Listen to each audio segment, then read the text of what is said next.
Well, yeah, so I'm really just going to be asking a couple of questions, well, a bunch of questions about your philosophy that, I became acquainted with your videos like about, I think when your channel started was like 2 years ago, right? I saw one of your videos was like structures of the archetypal realm and stuff like that, and I was really fascinated with the artwork and everything, but I haven't been following your channel as closely, just, a couple of videos here and there. So I really want to get down to the metaphysics, the epistemology, all that stuff from the foundation groundwork up. My impression of you is that you're a Platonist, right, of some kind, and you have like inspirations from Steiner and Whitehead and those kind of guys. So I just want to understand, what is your view of reality metaphysically? That's the first question. Let's see. Yeah, let's just start with easy questions. Why don't we? Okay, well, yeah, I mean, you could call me a Platonist in a sense, but I think that calling myself that would be a little bit confusing for a lot of people because my interpretation of Plato is quite different than what you would hear about on the Stanford Encyclopedia of Philosophy, or even just like an undergrad or even graduate level program. Um, it's typically the case that the way Platonism is described is that you have an immanent reality, a world of appearance, and then you have a transcendental world that consists of these what Whitehead would call eternal objects, right? These kind of static, crystalline, fixed forms that are just kind of out there in the way that many mathematicians imagine mathematical objects exist in this kind of eternal transcendental realm, and that it's kind of a one-way street. In other words, that the world of forms informs the corporeal world, but there isn't a converse motion by which the world of forms can be changed. And this is by and large the way that things are seen within that kind of late Bronze Age to really throughout the medieval period. This idea that the world of appearance, the corporeal fallen world, as it were, is receptive to the celestial domain, the domain of psychical substance as opposed to material substance. But it doesn't go both ways because the transcendental world consists of things that are pure, perfect, unchanging, and fully determinate as well. The pre-moderns tended to see um, they tended to see determinacy and being as essentially equivalent to one another, and therefore indeterminacy would be nothingness. And so the world of becoming, the natural world we actually inhabit, was kind of understood as this intermixture of being and nothingness, which is a really interesting way of thinking about it. But my interpretation of Plato is that Plato didn't really believe that, actually. That Plato seems to be quite aware that the forms are actually not these perfectly fixed, crystalline, eternal objects, but rather there is this kind of ambiguity to them, this kind of uh, oh, how should I say this transience to them, in a sense that they are immortal in a certain kind of way. They are transcendental. They are universals, to use a bit of later terminology. But there's something that escapes that kind of grasping of the dianoetic intellect, the kind of left brain, kind of rationalistic way of trying to apprehend the world. When you try to nail the forms down, they always seem to slip through our fingers, and that's a bit odd. And so it's a bit unfortunate because Plato, the Socratic dialogues are usually taught as though they represent this very clear-cut metaphysical doctrine, and that Socrates is just, laying out this thing called Platonism. But if you actually read the Socratic dialogues, you actually read Plato, by the end of it, you're like, I'm not even sure what Plato believes, because it's like everything that's usually attributed to him he's really just setting it up to knock it down, right? And by the end of it, you're like, well, what is Platonism? What is this guy getting at? And that's kind of the point, is that Plato was not trying to give you the answers at the end of the textbook. He was trying to walk you through the actual processes of thought that can actually get you there, which is why the Right. answers at the end of the textbook were never written down. Right. Right. And Yeah. so I think I can pretty safely say that every explanation of Platonism that you're going to find on the internet or in a college university Vastly is different. Yeah. wrong. Yeah, Well, vastly different and maybe wrong. Yeah. yeah. Right. Well, probably wrong, because they're usually attributing things to him that he seems to be quite clearly, like I said, setting it up to knock it down. It's the same thing with Hegel. I've also noticed this a lot. A lot of things that are like, oh, Hegel thinks this, and therefore he's Yeah. an idiot because Yeah. blah blah blah. And then it turns out that Hegel just kind of did the exact same thing, right? When he's going through the phenomenology of spirit, he's kind of going through these different stages, which finally gets to the science of logic, which is his next work, right? And so a lot of the things that people will say, like, oh, Hegel believes this, and therefore he's responsible for the downfall of Western civilization or Marxism or something like Yeah. that. And then, of course, it turns out that, like, no, Hegel actually didn't think that at all, because people like talking a lot more than they like reading. And frankly, I'm also guilty of that. So, Yeah. but Aren't we all? anyway, Of course. Yeah. But I right. think in a similar Yeah. way, Hegel's in a similar way, nobody really knows what Hegel means in the same capacity that a lot of people don't know what Plato means just because they read a couple of his books, right? Which is a very perplexing thing about Hegel. You've read Hegel, correct? Right. Well, luckily with Hegel, at least we have the science of logic, right? Because the science of Right. Right. logic for Hegel, like, is the answers at the end of the textbook, whereas the phenomenology of spirit is kind of more like the Socratic dialogues, like walking you through The this big process. Yeah. progression, right? So it's a little bit easier to say what Hegel actually thought if you actually read Hegel, which most people don't. But with Plato, it's a lot more obscure, and we kind of rely on these secondary sources like an Aristotle for people making these comments about what was actually in the unwritten teachings. And I can say a little bit about that. I think one important thing that was probably in the unwritten teachings would be a conception of the Cora, the receptacle, as he calls it in the Timaeus. I think what he was probably getting at about that was actually something that connected directly to Indic philosophy, because the way that he's conceptualizing the Cora as this um, empty, formless condition for the possibility of appearance, right? That's a lot like Brahman, isn't it? Right? Or any of these kind of Eastern notions of awareness as such, as this kind of undifferentiated field of pure being slash nothingness within which appearances can happen, within which phenomenological events or just really anything can Becoming. Yeah. occur.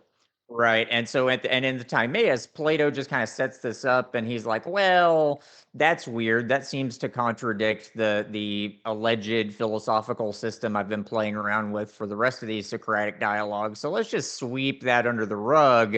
And it really looks like he's being tongue in cheek here and kind of giving a wink, wink, nudge, nudge.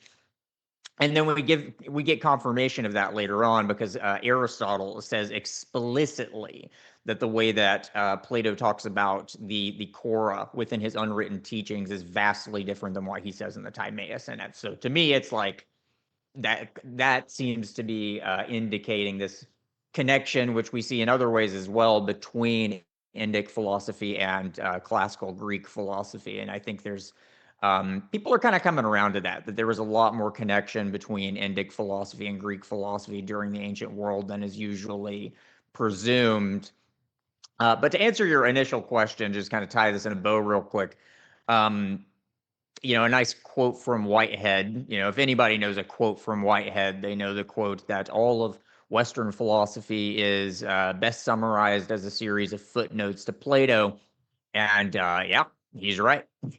Yeah. I don't even know any even Whitehead, with and I've some heard of that. I mean, it's one of those things where, I mean, even the most anti-Platonic philosophers like Nietzsche and Heidegger, for example, they're still kind of stuck in Platonism in a way, because in their attempt to be anti-Platonic, they're kind of just taking Platonism and kind of creating a mirror image of it that still retains that basic morphology in a sense. So Anyway, yeah, for me, I see what I'm doing as a kind of logical continuation of Platonism, certainly. But I would say that about a lot of things, though. I would say that what I'm trying to do is really supposed to also be a logical continuation of the British empiricist movement and of the German idealist movement, and basically everything I can get my hands on, I'm trying to stitch together into this chimeric monstrosity, which you can see over at the Formscapes YouTube channel. And yeah, that's kind of what I do. So I'm Right. something like a Platonist, I suppose. Gotcha. Well, I guess I shouldn't have started out with that kind of characterization if that's such a loaded term. I guess the question would be I wanted to ask about something that you said along the lines here. You said something like within your conceptualization of a reality can be characterized as a conjunction, or at least our empirical reality, our experience of it can be a conjunction between the determinate and the indeterminate, and that is what is conjuring itself as the becoming. So I guess the question would be: is this kind of analogous to like the Aristotelian idea of potential, wherein you have unactualized and actualized potential? Okay, so this is really interesting here because with Whitehead, what you end up with is this kind of inversion of that Aristotelian conception. So the Aristotelian way of thinking of it is this: the pora, or the prima materia, is what it would be called later on, is this pure indeterminacy, which was associated with non-being or nothingness or what have you. And so that was pure potentiality. And then the world of psychical substance consists of pure actuality. And so actuality was understood as determination, right? So form. Okay. And so within that conception, within that ontology, there's very, very little room for freedom in the way that we understand it today. Now, the ancients did have a conception of freedom, the medievals did as well, but they saw it as this kind of liberation from indeterminacy, right? Whereas we tend to conceptualize freedom as necessarily involving indeterminacy insofar as it is a kind of self-contained self-determination. So you need that wiggle room, that elbow room, as Daniel Dennett would put it, right?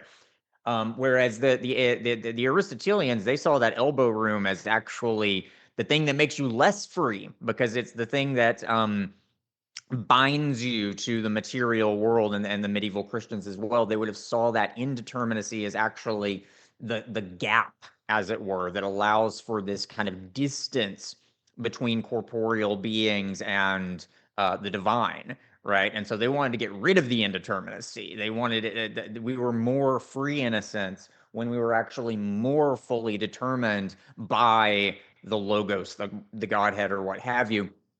So you fast forward a little bit to Whitehead then in the early 20th century, and he does something really interesting. And I'm not even sure if he realizes that he's doing this, but he takes that Aristotelian conception and he flips it upside down, right? Where he's actually conceptualizing the forms as potentialities, right? And the world of actuality, the world of, or excuse me, I should say that the immanent world as the world of actuality. So in other words, things are only fully determinate insofar as they become what he would call droplets of experience. And so he makes this kind of division between organic beings having a physical pole and a conceptual pole. Okay, so this is kind of like Aristotle's distinction between like the corporeal body and the psychical body, or the psychical substance rather. And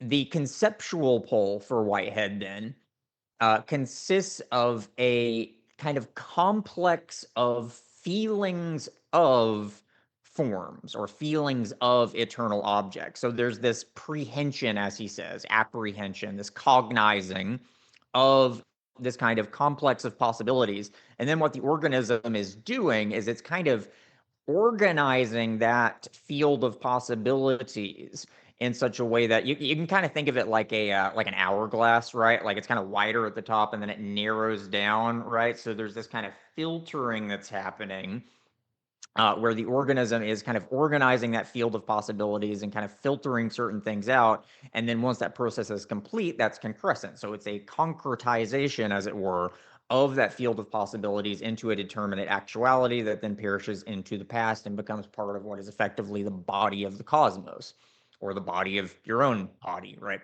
Um, this is interesting then, because what seems to be going on here is that Whitehead and Aristotle have both got kind of, they seem to be opposed, but you can think of it as kind of like magnets that are kind of inverted in relation to one another. It's like, okay, so really what seems to be going on here, because Whitehead isn't taking into account that underlying darkness of pure awareness, the core, the prima materia or whatever, but Aristotle is. Um, but if you can kind of combine them two together, what you end up with, the conclusion that I come to anyway, is that both of them are almost there in a sense, because the corporeal world is a certain admixture of potentiality and actuality, and the world of forms is a kind of different composition of potentiality and actuality, or determinacy and indeterminacy. It's not this clear division between the determinate above and the indeterminate below, or vice versa. Um, it's something more subtle than that, and I actually think that a better way of thinking about it um, would be kind of what you see in the works of Giordano Bruno and David Bohm, this distinction between an implicate order and an explicate order, where you've got this range of possibilities, the conceptual pole or what have you, and that is implicate within an organism, let's say. And then the process of actualization or corporealization is one through which those implicate contents are then explicated. So in other words, I've got an idea in my head, and then putting, pencil to paper or whatever is then the explicating of that which is implicate. Okay, and so what's happening here? We're taking that distinction between transcendence and immanence that we see in Plato and Aristotle and Whitehead, and we're kind of twisting it in such a way that the transcendental is the interior of beings, and the immanent is that which they are exteriorizing into a shared participatory field, which we would otherwise just call the world, right? And so what's happening here is that this is just kind of following in this very logical progression that you see going all the way back to, really, I would say, the crucifixion of Christ, where you see that this interiorization of the human being, where we start really experiencing ourselves as an inner world, in contrast to an outer world, right? And this is a big deal because, if you just go back to the ancient Greeks, they didn't see it that way at all. They did not think of individual human beings as characterized by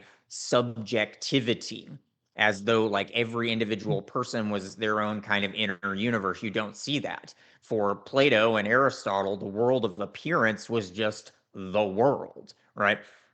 And it's only much later on, after the Renaissance and the development of the kind of modernist worldview, that we start to see it in such a way that like every individual being, every conscious agent is a world of appearance unto itself. So for example, if I pinch my arm and you ask me, where is the pain happening?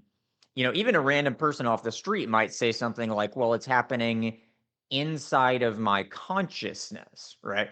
Plato would have never said anything like that. He would say it's happening on your arm in the world. That's where the appearances happen, and pain is an appearance of like damage being done to a body, right? And so we in the modern world, we can ask a question like, when I step on a bug, does it feel pain? And that is a perfectly sensible question for us to ask in the modern world, because what we're really asking is, does that bug have an inner world of appearance the way that I do?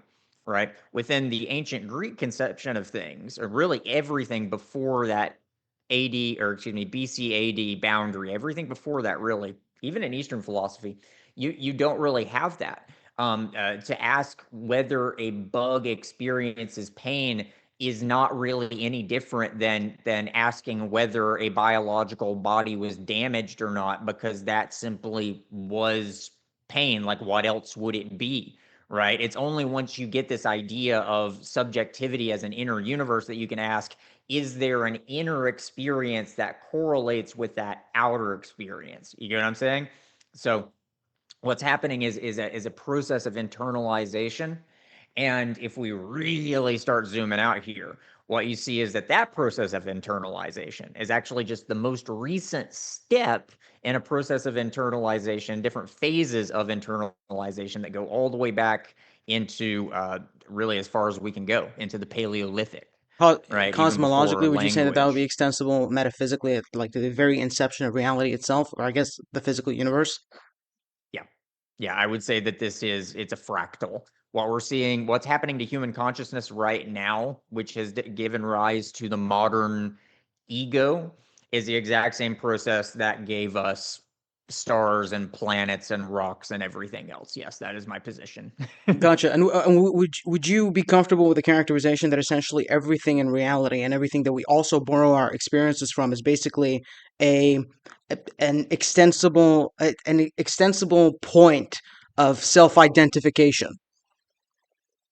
Oh, we're gonna have to pick that apart a little bit. Extensible as in extensive Extensible as in from like it. reality, as in like it appeals to the entirety of reality and how it functions, right? So for example, I'm speaking from the framework of the CTMU, right? Because I'm like a CTMU, and that's what I talk about usually. Uh, So like the basically the entirety of reality is constantly engaging in this process of self-identification, such that because of its necessity of existence, right? So the question that I'm asking is essentially any predicate that, for example, that allows for the material conditions for my existence, is all of that just a part of this process of self-identification in your view, and what that would translate to in your view? Do you think that would be accurate?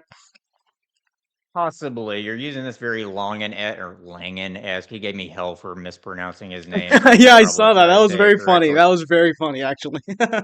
Oh, it was funny, but we're not gonna talk about him. But anyway, um, what was I gonna say? Should I Yeah, cross that out let's from the talk questions? about. Should I cross that out from the questions? Don't bring up Langen. Oh no, it's fine. We can talk about it. I'm Gotcha. trying to not be pissed off about the beef that me and him had, but whatever. There was a beef. Anyway, I didn't know oh there yeah, was a beef.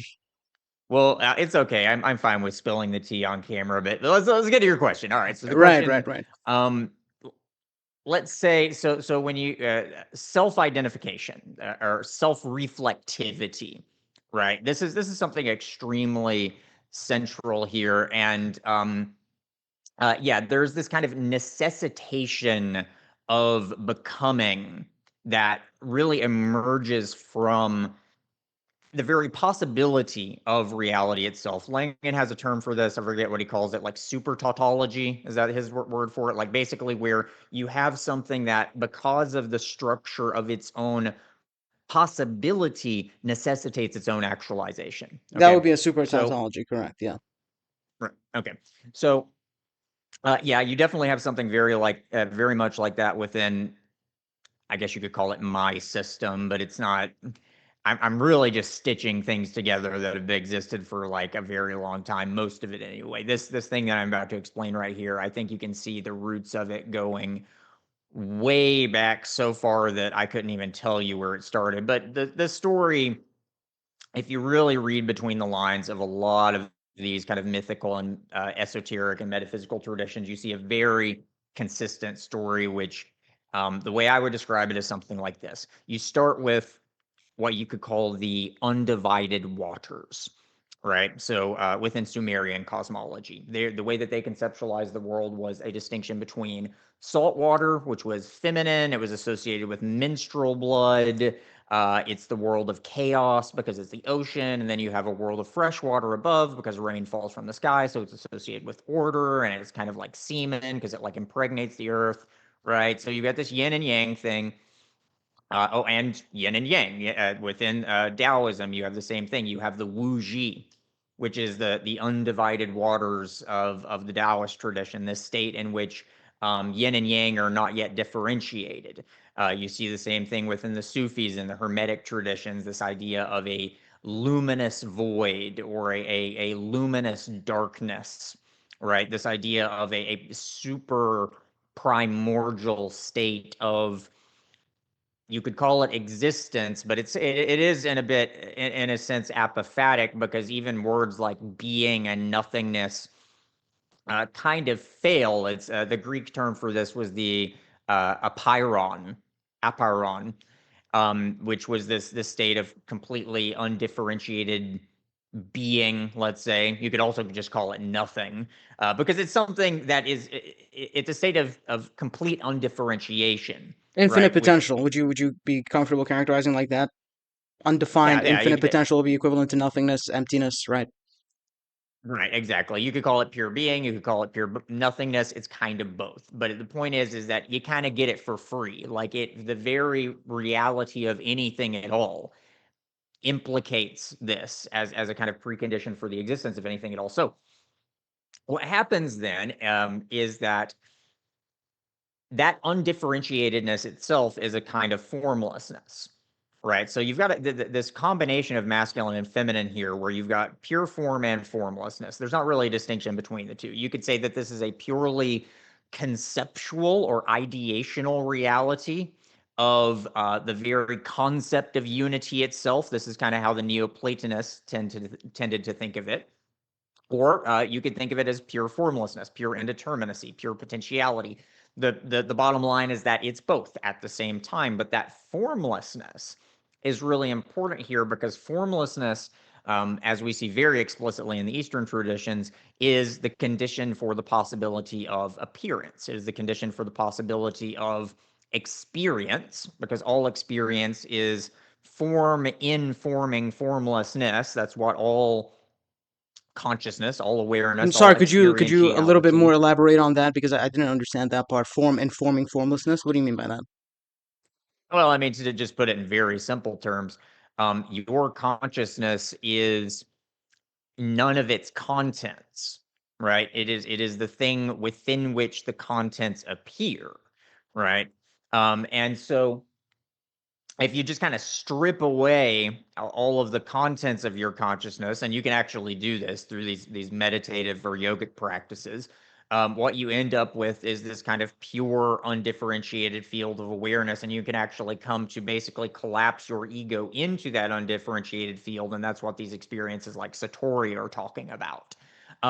So what that then implies then is that the formlessness of consciousness, there's form and formlessness, but the formlessness is what I want to talk about right now, because that's the uh, vessel, let's say, within which experience occurs. Okay, and so then let's rewind back to the beginning of reality again, the Wuji, the undivided waters, the apeiron, whatever you want to call it.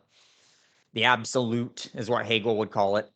Um, it is form and formlessness. And so the formlessness is pure experience. That's what it does. It experiences things, and it has nothing to experience But itself. because it's but itself, right? And so that forms this loop, and then boom, that's how you get the beginning of the universe. And I've went into quite a bit of detail in recent videos talking about exactly how this happens, why it happens, and the kind of structure that it gives us, because basically it's like a good way of summarizing it. It's pure being crucifying itself into becoming, right? So Yeah. it's like pure the apeiron. It's like being and nothingness, and so then it splits apart into being on the one hand and nothingness on the other, and then those like Absolutely. copulate Yeah. basically, Yeah. and that gives you all the basic building blocks, archetypally speaking, of reality. You get the elements,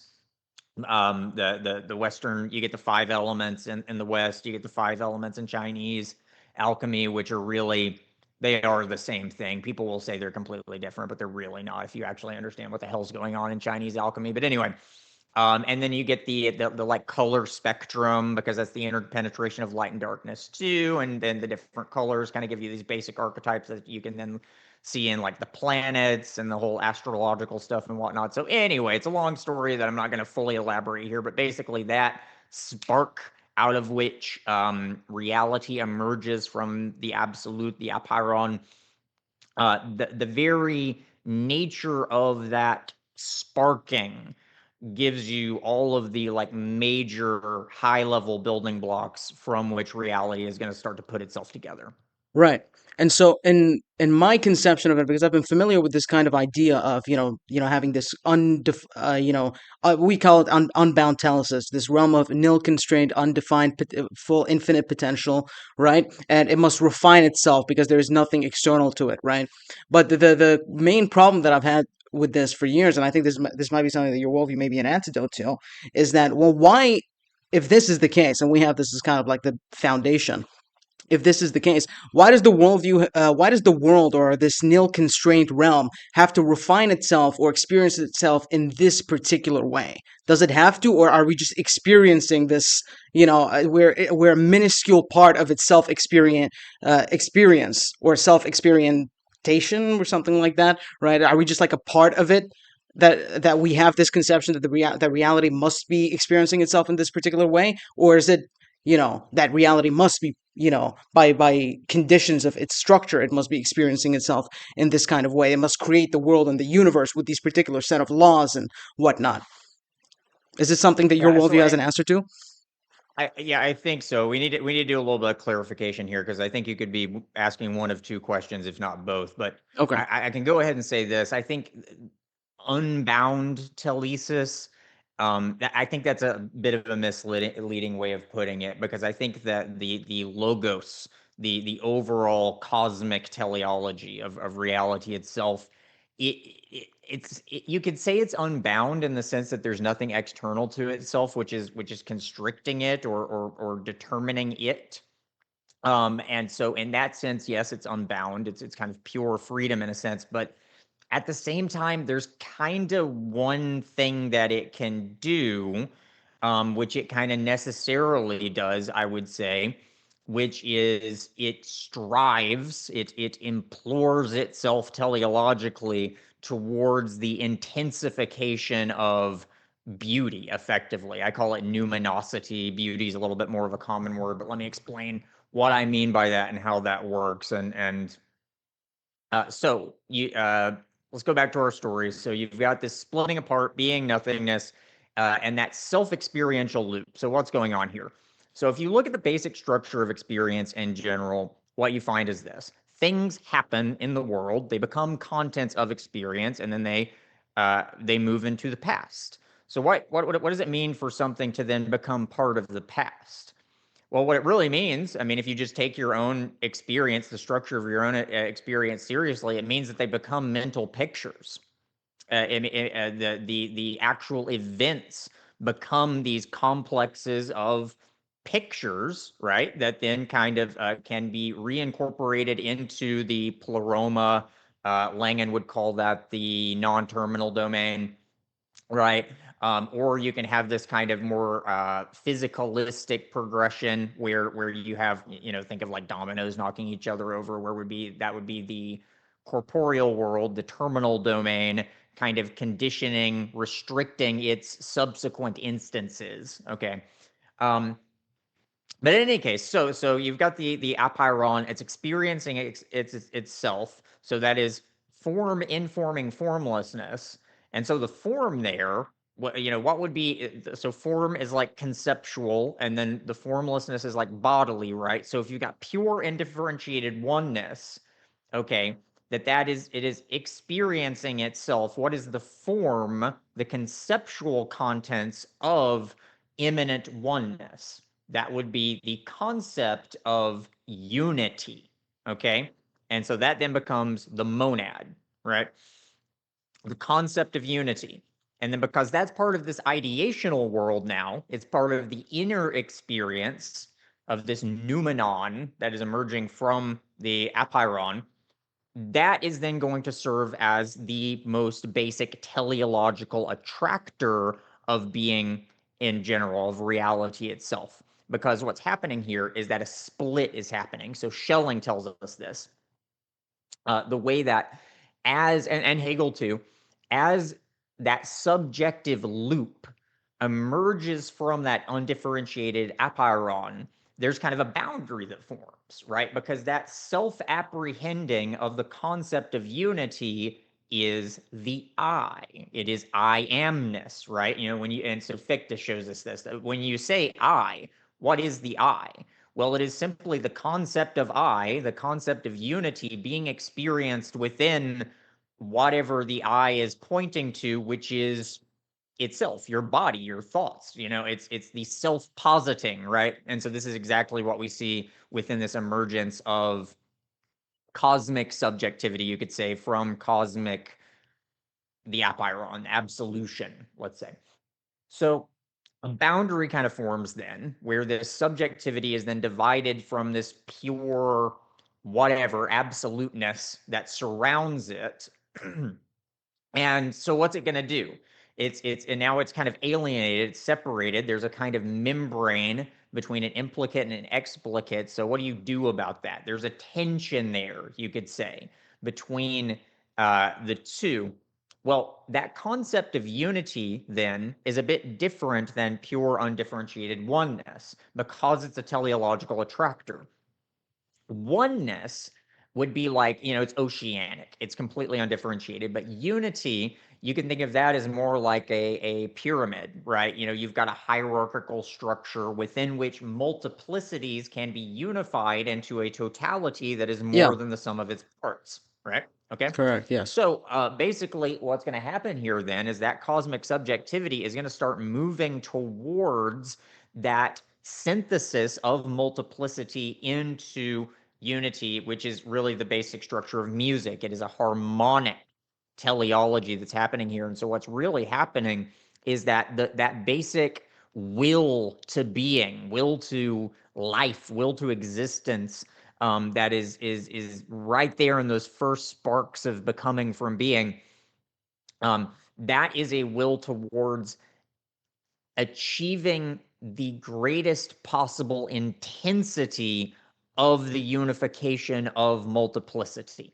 Okay, and so that's why I say it's the will to beauty, because that's really what beauty is. It is achieving unity from multiplicity, and so because of that, um, the human organism is in some sense, I would say, inevitable. We're not just an accident of this cosmic game, because really what distinguishes the human, the sense in which we are made in the image of God, is that we have that I amness, which is a very strange thing if you think about it, that loop is something that's happening actually within an individual biological organism. Really, I would say that the entire history of our planet, our entire solar system, has been the teleological motion towards the realization of that human subjectivity, because other kinds of organisms, they don't have individuated subjectivities. They're kind of swimming in this ocean of subjectivity that is they're kind of contained within. We have our own inner worlds, okay? Which is not to say that they don't have consciousness, but they don't experience an inner consciousness as separate from an outer one. There's no I amness there within Gotcha. like a plant, right? So that's something that's quite unique to us, I would say. It's specifically human beings, because we're not only are we capable of ideational thought in a way that most creatures are not. There's some gray area. We could talk about like dolphins and whales and maybe elephants as capable of certain degrees of ideational consciousness, but the human being has taken it to such a degree that self-reflectivity is possible. And that's a really big deal, because what that means then is that we're capable of the greatest extent possible of separation from reality. Okay. So a plant is kind of divided from reality by its body. An animal is divided from the world by its body and its behavioral patterns, because it's kind of internalized these principles of self-directedness and motion, like predation, like actually like literally moving around, behavioral patterns. Plants, they don't do that. Plants, they need like the wind to carry the seeds. They need bats or bees or whatever to help them move stuff around, because they have not internalized that. So we human beings, we've internalized the bodily and that sentient behavioral realm, the astral is what they call it within the esoteric traditions. And we've internalized the I itself. We've internalized ideation, so thought, and we've internalized subjectivity itself. So what that means then is that we are separated from reality all the way up, all of the different layers. We have this membrane that's separating us from the world. And so that means our existential anxiety, you could say, is the greatest possible. But because of that very separateness, because of the intensity of that differentiation, you have the possibility of the greatest possible realization of the unification of multiplicity. Okay, so in other words, think you more diversity results in greater intensity of the unification that is achieved from that diversity. So human beings reintegrating ourselves with one another and with the cosmos as a whole is really the greatest potential of realizing that numinosity or beauty. Okay, Gotcha. so yeah, to sum it all up here, what I'm really getting at is that the human being, we are the tip of that spear. We are not just one stage in this process, but we are actually really the torch bearers of this will that goes all the way to the core of reality itself. So essentially, the teleological function within this worldview would be equivalent to the maximization of unification of multiplicity. Is that it? Would that be a correct characterization of what you're saying?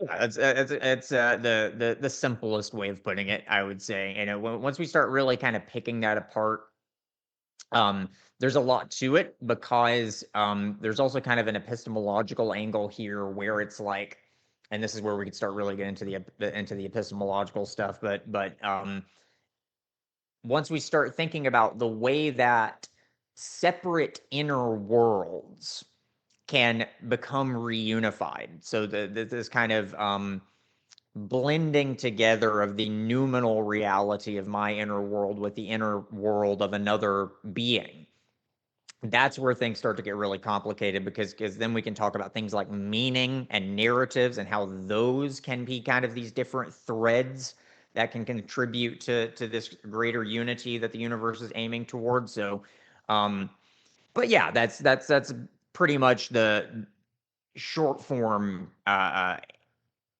way of describing that teleology is. Gotcha. And for example, you talked about the delineation between animals and human beings are kinds of animals, right? But the delineations between people like animals that are not capable of self-reflection and this kind of I amness, as you described it, and human beings. The question that I wanted to ask was about objects, for instance. Are objects conscious? Are they a part of consciousness, or just are they consciousness themselves, or are all of them? So if we're talking about objects like A pen. a crystal or a pen, yeah. So the first thing I should say here is that there is a difference between organic composition and artificial composition. So, for example, I've heard this a lot from, I think Dan Dennett said this at one point, but I think this is a quote that's been passed around quite a bit that none of the cells that make up your body know who you are or care. They're just kind of chugging along doing their own thing. Um, but that is demonstrably false, actually. Yeah, yeah. Your yeah, your cells actually do know who you are. There's very good evidence, I would say, especially if we start looking at the works of people like Michael Levin and Rupert Sheldrake, that there actually is this kind of unifying field that every cell in your body is prehending, to use Whitehead's terms. And that is fundamentally something very different than the form that we see in like a car engine. If I take a knife and stab myself, hopefully I'm not going to die. But if I don't, then my body is immediately going to set to work on putting itself back together because it knows what being put back together is for me. It knows what my body's supposed to look like. If I go and take a hammer and take a whack at a car engine, the car is not going to start putting itself together. Why? Because unlike the cells that make up my body, the individual, pieces of metal that make up that car engine have no idea that they're part of a car engine, right? And so that difference between the unity that we see in organisms and the disunity that we see in the artificial or mechanical, that's a big deal, because what it means is that when I experience something, like there's a difference between, like, if I, pinch my arm, I'm gonna feel that, not you, right? For the most part. Again, we could get into some weird stuff about how subjectivities can actually interpenetrate, but but for the most part, I'm going to feel my pain, you're going to feel yours. Um, but with a car, it's like we can ask the question, does that metal gear feel the baseball bat? Well, maybe, but we can definitely say that the car as a whole does not, because there isn't a unifying consciousness. There is no unifying uh, uh, uh, conceptual pole or psyche, right? That ties it all together. The thing that ties it all together is a form, but it's a form that exists in my mind. Like if I'm the person who built the car, the psychical structure, which is structuring the car, doesn't actually exist in the car itself. It exists, on my blueprints or in my brain or whatever the case may be. For a living organism, that's not the case at all. The blueprint, as it were, for the pine tree is actually being felt by every single part of the pine tree, which is how it knows how to make pine trees, right? So, with that said, we could say that objects, at the very least, they don't have the same kind of consciousness that we do. There's not a what it is like to be the car, but nonetheless, it might be that there is a what it is like to be iron or steel, okay, or iron oxide or water, for example. But it's going to be something a little bit different, right? Because of the way that you have different kinds of organization. And really, what I would say ultimately is that when we're talking about objects, physical objects, or things like that in the mineral world, the material world, we're talking about constituents that are part of really the body of the earth.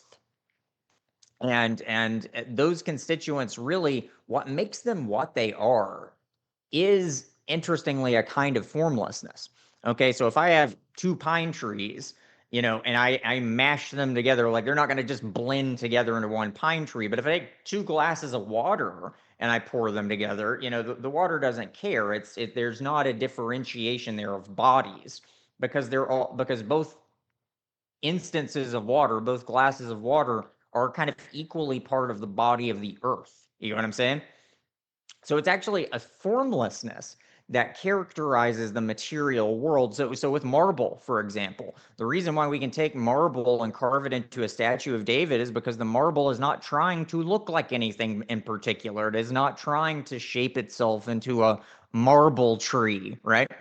And so there's actually a kind of indeterminacy there within that mineral or material world, which I would say it doesn't make it non-conscious, but it makes it a kind of like more undifferentiated awareness. And so I would say something like this: if I have like a metal magnet, for example, it might be that that specific metal magnet actually has an experience unto itself, because it has an electromagnetic field which unifies that particular bar of metal into one discrete thing. Um, and so I could say, well, when I apply an electrical charge to that metal, does it feel it? Probably to some extent, yeah. But I think what's really more so going on here is that the entire Earth is feeling that electrical current, because all of these material substances are part of the body of the earth. That's the organic whole, right? And that's why these material things don't have their own individual bodies or organic unities that is separate from the unity of the earth Would you itself. say that the entire universe is also feeling it? Because, like, I guess the contents of the universe are necessary predicates for that organic feeling, I guess. Yeah, I think, and that's really just the consciousness of God. If we zoom out that Mm, far, that would be the consciousness of the noumenon or the apeiron. Um, and so, yes, that's the case, for sure. But then it's like if I experience something, it's like I'm having an experience, but then that experience is also being had by God, whatever you want to call it. With the water, I think maybe it might be a little bit different insofar as like if I again, let's say apply electrical charge to a certain body of water. I'm not sure that that particular body of water is having an experience that's separate from the experience of that is being had by the whole of the earth. You know what I'm saying? So it's a gotcha, matter gotcha. of where boundaries form is really what I'm getting at here. Okay. And so I think this might be the most fundamental question. And excuse me, because I have kind of like a tendency towards asking people for like concrete definitions of things. If you weren't to give a definition of a form, what would that be in a couple of sentences? What do you, in the most concrete way that would be most representative of what you think a form would be in your worldview? What is a form? Well, I mean, I think the simplest way of putting it is the structure of possible determinations Okay, um, that is capable of ingressing into the world and thus giving shape to the world, of informing the world.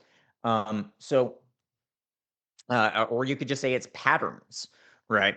But really, within the pleroma, the collective consciousness of the world, the forms are like composite images, I believe. And this is why I think that the kind of classical textbook explanation of Platonism is quite wrong, because the forms do change, I believe.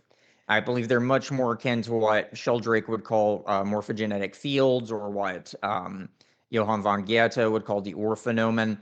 They're composites in a sense. So if we start taking to account this notion of memory that is developed in Sheldrake's ideas, Bergson's ideas, and which I think you actually see alluded to in Plato as well, in this notion of anamnesis. Um, what I said before is that when things move into the past, they become these kind of mental images, or mental pictures, I should say. So a picture is like a concept, or a mental feeling of a particular thing or a particular instance. Whereas an image, a universal, a form, is more like an image of a universal concept. So how do we develop concepts? We know, again, just look at your own experiences and take it seriously for a minute. When I'm forming a concept, I'm taking a whole bunch of particular instances and I'm organizing them together in my mind such that they come to form this kind of composite that is structured on the basis of this kind of collection of family resemblances, we could say, to use Wittgenstein's language.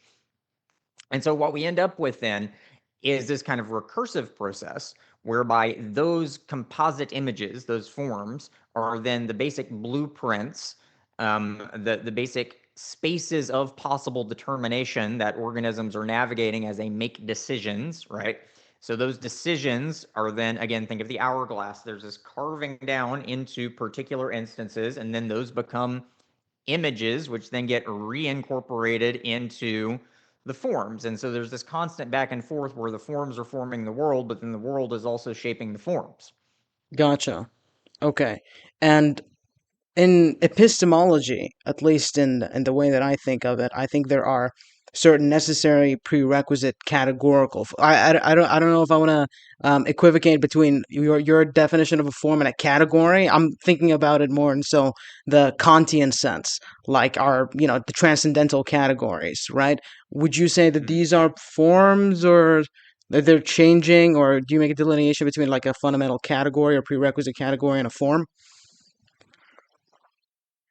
Yeah, I mean, any of these terms, form, idea, concept, category, I mean, all of them kind of work, though they have slightly different connotations. Um, I think Kant's a weird one because he really is in this kind of liminal space in a lot of ways with his philosophy. But usually, when people use the word category, they're thinking of it in this very kind of nominalistic way, where it's like, okay, I have this category that is really just kind of a net that I can cast on a bunch of different particulars, right? So I can say, okay, I have this category of chairs, and I can be like, well, this belongs in that category, and then maybe this bar stool belongs in that category, and maybe this bean bag, and maybe this giant statue of a chair that no one could ever actually sit in, and so you could basically put it together in different kinds of ways. But usually when people say categories, they're not thinking of morphogenetic fields. But there's a very real sense in which I think it's the exact same thing going on. It's thought. Thought is the creative power of reality itself. When an organism is navigating that field of possibility, there's a very real sense in which, ontologically speaking, that field of possibility that is shaping a developing embryo is really the exact same thing as my category of chairs. It's a composite image of possible determinations. I can use that category of chairness to come up with new possible chairs that no one's ever seen before, right? In the exact same way that embryo is taking that blueprint that is formed of all the different past instances of the embryos from that species going through that embryological process of morphogenesis, and it's navigating that in a certain way. And it might do it in a new and different way. It's got different possibilities available to it, and whatever ends up happening, which can also be constrained by things in the environment, different chemicals, different diets, all kinds of things like that, can then cause things to change. And then once they change, those new novel instances can then become part of the blueprints. And so it's this kind of back and forth. And really, when we do things like any kind of artistic creativity or world building or even philosophy itself, that's what we're doing. We're taking instances of particulars and then universal categories, and we're creating this feedback loop between them. And that's how we philosophize. That's how we think. That's what thought is. Gotcha. And so, I guess, summarized, would you say that it is a correct characterization? There is a distinction between, because the reason that I bring it up is because, insofar as you're talking about forms, you just gave me an instance where it's like there's kind of a feedback loop between the instantiation of a form and the form itself, right? And so the way that I think about a category is the prerequisite conditions that are necessary in order for the symbiotic, I guess, relationship to work between the form and the instantiation of the form. Like something like the means in which the forms operate in our mind, like space or time. Like, could you think of the relationship between the instantiation of a form and the form itself in a world where there's no space? Your thoughts are not bound by space or time. This is kind of like why I think of it as like a universal category, and why it's kind of blurry to me what the delineation is between like a universal form or something and a universal category. I don't think there quite is a distinction. Now, with space, I mean, space is emptiness. It is um hard to say that it's a category, right? Because I mean, you have a concept of space, right? And that is the concept of undifferentiated oneness, right? But then there's the immanent reality of space, which is this kind of ever-present thing. And so, I mean, you could say something like the lamp is participating in the category of space because it has a specific location. That's kind of an awkward way of putting it, though, don't you think? I think it's better to just say that the lamp is there and it's in space because Yeah, well, all I mean, physical this is kind of things like the are in issue that I'm having is space. because if there's like no Yeah. delineation between a category and a form. Firstly, would you say that a category is a form? If Yeah. Gotcha. Okay, so and do you think all forms are constantly changing within this kind of feedback loop? Right. So this is kind Uh, of like, no. Not all, not all. No, so Oh, there okay. are some that are pretty static. And I think this is why we've tended to think of the Platonic worldview as consisting of all forms being completely static, because some of them are. The like mathematical objects, I think, are more or less static, because once you get that emergence of subjectivity from the absolute, you immediately get the monad, which is the concept of oneness. So that's one, and then you have the otherness, which it's differentiating itself from. So that's two, and you can keep going through this. You get to like five just from the basic structure of the thing.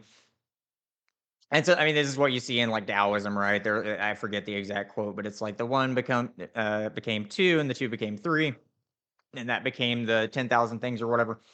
Um, that's kind of how it works, I think, with the mathematical forms, because they all just kind of instantly pop out of that basic rupture of reality from the absolute. And so the concept of one, you could say, is static. Now, you could say that it is changing in a sense, because you could start getting kind of fuzzy with what counts as an instance of unity. Like, if I've got a tree, and it's got a bunch of apples growing on it, or whatever, I could say, well, that's one thing. Once the apple falls off, is it still part of the unity of that tree or not? Right? Like, you can get a little fuzzy with even something as basic as the concept of oneness or unity. But for the most part, I would say that the mathematical forms are not exactly changing very much, and we do have concepts that don't change because we have designed them that way. Like, for example, when you have any kind of standardized, like, think of any kind of like industrial production with interchangeable parts and assembly lines, like those are concepts which we want them to be static. We want them to be uniform, for specific practical reasons.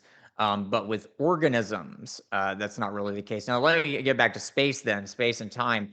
Those, I think, would be kind of in the same department as mathematical forms. Like, the basic structure isn't really changing at all. But with time and space, those are also immanent realities, right? Like, time is not just a concept or a form or an idea. There is an archetypal structure to it, right? But it's also immanently real. So, and this is why it's kind of odd to say, well, that the lamp exists within the category of space. No, well, I mean, kind of, but really it exists within the immanent reality of space, which is a real thing out there in the world. That is not just my concept of it. I mean, my concept of it is also real and can also, have a big effect on the way that I think and the way that I navigate things in the world. But then, the space itself is immanent. Like, there is real separation between these two things, right? Like, that's immanent space. Gotcha. Okay. We got to a point where we discussed God. I want to ask, what is your conception of God? What is your definition of God? And what is kind of your model of God? Panentheistic, pantheistic? How would that fit into your worldview? Oh, I don't do isms. You can call me whatever you want. But I mean, I pretty much already explained it. I mean, everything that I said about the absolute and subjectivity, the apeiron and the noumenon, like that's you could map that onto like Meister Eckhart's distinction between God and the Godhead. Yeah, I mean, it's pretty much that. And honestly, I'd say that it's not unique to me at all. I mean, that way of conceptualizing the divine, God, whatever you want to call it, is pretty much universal. So yeah. Gotcha. And when I'm talking with people or people that are really interested in philosophy, I usually ask them this because it's the kind of the questions that I was asked when I started getting into philosophy, especially by other like philosophy bro dude, like debate bro dudes. Um, which kind of gets into epistemology as well. People can just ask you, how do you know this? How do you know this? How do you know this? This kind of epistemological regression. How would you justify that as kind of like, we have Agrippa's trilemma, you have coherentism, infinitism, foundationalism. What? what would you subscribe to, and how would you justify, I guess, well, your presuppositions? Okay, well, I again, I don't do isms, but epistemologically, so this is a pretty big can of worms. So it really kind of depends on where we want to start, but I think one of the most basic um, conjectures I would make is that what you're starting with is immanent experience, no matter what. What you're starting with is that which is actually available to your consciousness, period, whether conceptual or sensory. And any kind of knowledge then is going to be disclosing depths of that which is apprehendable, right? So, in other words, knowledge is bringing our consciousness into an interpenetration with reality, right? There's the pine tree as I experience it, and then there's an inner reality there. There's what, what is this thing? Where does it come from? What does it do? Where is it going? Why is it here? These are questions that we answer by looking at that which is actually available to our phenomenological impressions, right? And then we try to find the underlying unity of those impressions. And that underlying unity is then the interiority of that other being. So in other words, when I'm really understanding what the pine tree is, I am understanding what Goethe would call the Urphänomen, or that's the psychical, that's the implicate reality of the pine tree, the implicate order, you could say with Bruno or David Bohm.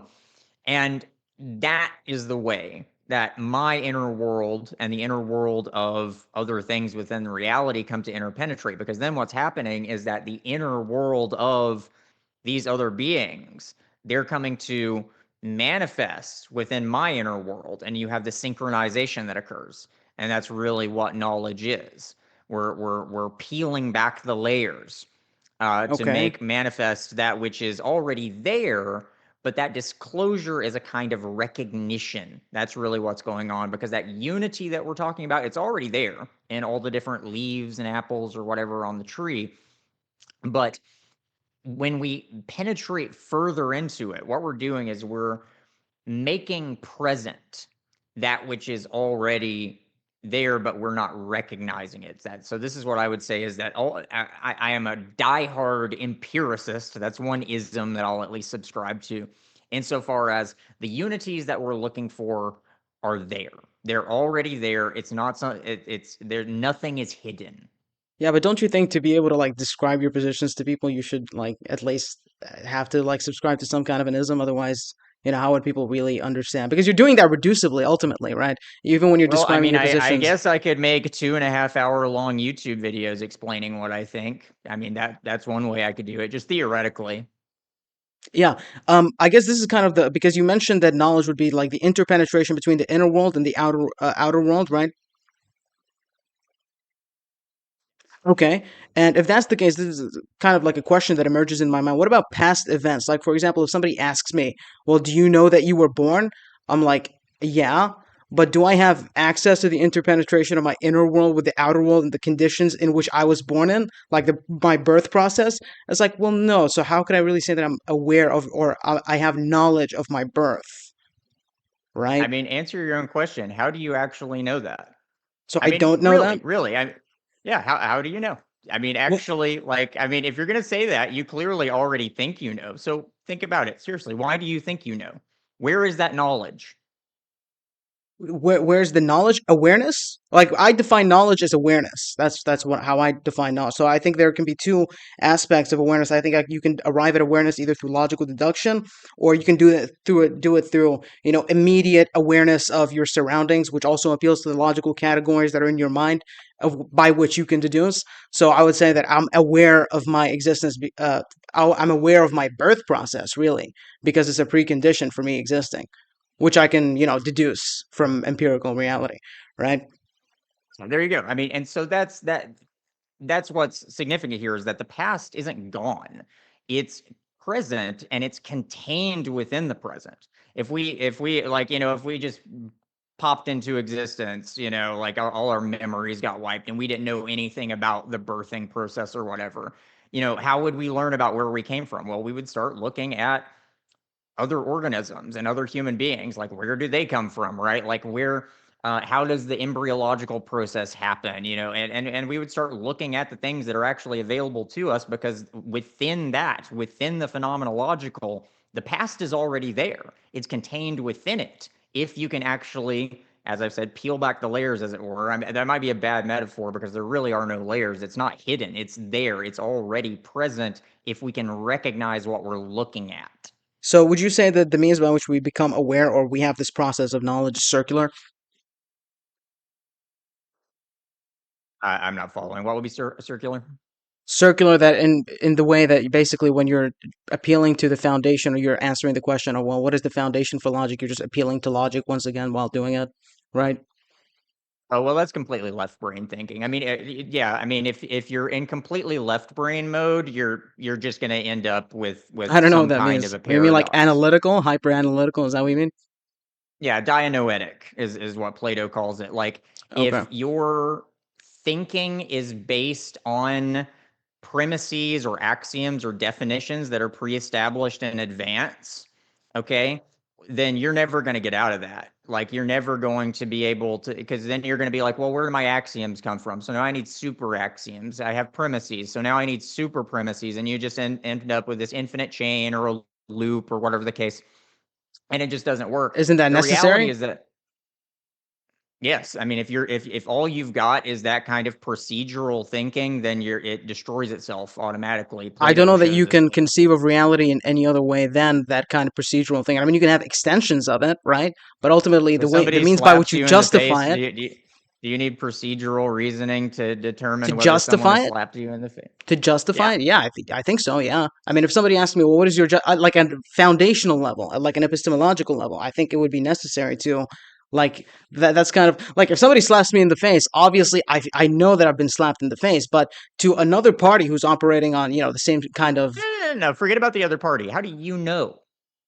yeah, you would go through Subjectively. that, yeah, you would go through that same process of logical justification for it if you were to actually To deem know it that to be you've the been case. slapped in the face, Well, you would but have that's to like like when go somebody, through a procedural process in order to know that you were just slapped in the face. yeah, but there's a little bit of an equivocation here because there's like when somebody slaps me in the face, that's not immediately what I think of because immediately I don't think, hey, I need to justify that I've been slapped in the face. But if somebody's asking me or if I'm investigating the reality in which I exist, well, yeah, I'm going to have to ask those questions. Don't you think that's true? Yeah, you're kind of missing the point though. So, okay, all right. Any kind of logical justification, any kind of procedural left brain justification is triadic. You start with premises and then you put them together in different ways to derive conclusions. So, inevitably, you're going to get into logical paradoxes where you're like, well, I have premises, but where do the premises come from? And then you're going to end up, if all you've got is that discursive dianoetic reasoning, then you're stuck. You can't, I mean, you're either going to What end up other with an thing could infinite you appeal regress. to justify a proposition? What other, if The like other somebody's half of making your an, brain, the other half of your brain, the part that what you mean actually, just like experiencing? That's like, but that's not really a justification.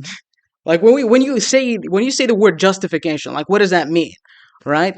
Like something is present and you need to justify its truth value, right? So for example, somebody makes an affirmative proposition. Like all we're doing right now really is we're trying to describe reality, okay? And if we say that this claim or how we're saying this thing describes reality has some kind of a truth value or whether it's true, right? We have to actually justify the means by which we can demonstrate that it is true, right? But if somebody slaps me in the face, that's not immediately what I'm going to think of, right?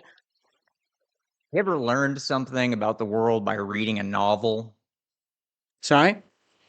Have you ever learned something about the real world by reading a fictional novel? About the real world? No. I don't think that's really what you. Really? Well, you don't like if you're reading a fictional if you're reading a fictional novel, for example, if I'm like reading Harry Potter, right? Does that tell me something about the real world? Like I can pick up, It should. themes from it. I Yes. can pick up themes from it, like moral virtues or things like that. These kind of ideas, but these are all mostly conceptual. They don't really tell me anything about something that has happened in empirical reality that I can do this kind of the integration between the inner world and the outer world as you describe it, right? Because Harry Potter is a fictional book, as you say. Okay, and any kind of work of fiction is going to be built out of what? Themes, motifs, archetypes. These Yeah. aren't just fictional, they exist in the real world. And what happens here is this, with no procedural reasoning required. Kids do this all the time. They read Harry Potter and then they look at the world and they see things that they didn't see before, right? Because what is Harry Potter? Okay, it's a hero's journey, and it has a number of things that are pretty interesting going on in terms of psychology, in terms of the way that you have this very archetypal process of abandonment by the family, and then the individuation cycle, and then entering this other world. It's all very Joseph Campbell. But the reason why Joseph Campbell's work, The Hero's Journey, the myth cycle, is such a big deal is because that basic structure, which is so common to mythical works, the myth cycle, is also what the human psychological development process is actually like in reality. And so it's good for kids to read things like Narnia, or or watch Star Wars, whatever they're into, you know what I mean? Because it actually does change the way that they see the world. It determines it conditions the way that they orient themselves in relation to challenges that they come into in their lives. There's no logical reasoning involved in that at all. It's this is much more right brain. You're seeing something and you're seeing the reality of it within the fictional work or the work of art or what have you. And then you're looking at the tangible corporeal world around you that's not fictional, and you're seeing things that you didn't see before. Yeah, I don't think And you, thinking is constrained to logic. I don't think I believe that. I would say that if all you've got is logic, quote unquote, that which you're Well, I referring to mean, for the specifically what. justification of a philosophy, when you think of justification, that's kind of predicated upon logic, right? Like, in what other way could you think of the word justification other than logical justification? Showing someone something, right? I mean, think about how, another, this is much more highbrow, but Dostoevsky's works were extremely influential. Crime and Punishment, right? There's not a logical argument in Crime and Punishment. Well, there kind of is at the beginning when Raskolnikov's debating on whether he should kill the pawnbroker or not. But for the most part, I mean, this is a story. It is a fictional story about fictional people, and yet it is deeply profound in the way that it reveals very real things about the world, about how human beings operate, about the nature of morality and justification of our actions. Right? There's very real wisdom in that, and I agree. whether that is convincing or not, whether that actually has that capacity to disclose the world, is simply a matter of whether what is being disclosed in the novel is actually there for disclosure in the world, whether that is being let's say, rendered in a convincing way or not. I mean, look at my YouTube videos. I don't really spend a lot of time establishing premises and then working my way towards conclusions and all that like Sure. silly junk. What I do is I illustrate. I take examples and I walk people through things in such a way that I'm painting them a picture, right? And actually, you know what? Since we're on this topic, I feel so strongly about, let me read you a little piece real quick, if you don't mind. This will not take long at all, but I think it That's fine. very well illustrates what I'm talking about. Let's find it real quick. Damn it. Okay, all right. Let's just keep it moving along. I should have found this in advance, That's but fine. That's I fine. didn't know we Did were you going to want to get just to give like a that. characterization of it, the gist It, of? I would really need to read it because it's his language. It's this passage where he's talking about this painting called Peasant's Boots by Van Gogh, and he's describing the way that the art actually um, discloses the world of the peasant woman, the way that you're seeing the the language he talks about is so beautiful. I'm reluctant to even paraphrase it, but he's talking about the richness of the soil within the boots, the way that there is this looming anxiety over want of bread, and Right. the the coming of the winter, like all this stuff that's contained in this, what seems to be a very humble painting of this impressionistic painting of a pair of boots. And so anyway, the reason I was bringing this up to return to the point we were actually on is that kind of disclosure, the way that you're seeing these depths of a world that is actually out there in the real world within something that is a work of art, something that is fictional, right? That's something that the left brain can do, or excuse me, the right brain can do, but the left brain can't. Because what's happening here is that all of that's already there in the world. Like you already kind of know all of these things because they're already kind of present, but you don't know in the sense that they're not brought to light. They are not being disclosed yet. And so what the art is doing is it is expanding your mind's capacity to cast that light on the world, to actually disclose the world in this way. And so to bring this then back to the dianoetic, the left brain kind of procedural truth value type of thinking that they teach in Philosophy 101, the problem with that is that the basic form, the basic forms, the basic conceptual contents that the left brain is working with when it engages in that kind of procedural discursive thought have to be provided by the right brain. They have to come from experience. They have I to agree. come through that kind of disclosure because again, otherwise you end up in these impossible loops or infinite regresses that you can never get out of, right? Well, And I so disagree with that. You can't get out of them, but you go ahead. Yeah, continue.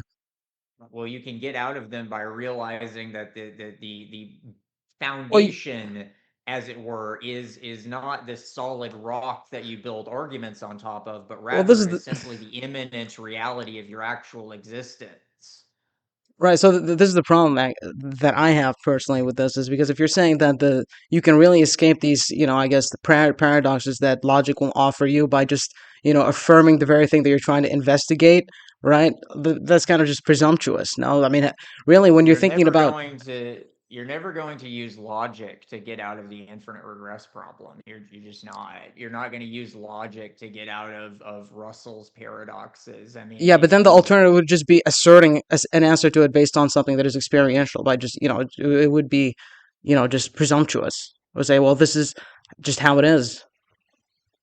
I mean, some things are like that. This is why children are smarter than adults. You ask an adult, how do you know that you have a body? And the adult is going to sit there and just try to come up with the stupidest crap imaginable to make it sound like they have some kind of left brain reasoning for believing in that. And a child is going to tell you, here is a body. How do Yeah, you but I know mean, it the has problem with human that is that it hands? can apply in so Here's a many different hand. ways.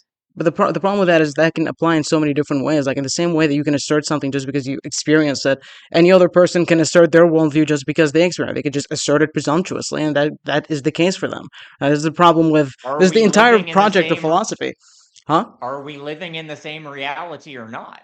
If we're living in the same reality, then the fact that I have different experiences than you do should not mean that those are not commensurable with one another. Would the In fact, I should be very concerned with the fact that your experience of the world is different than mine.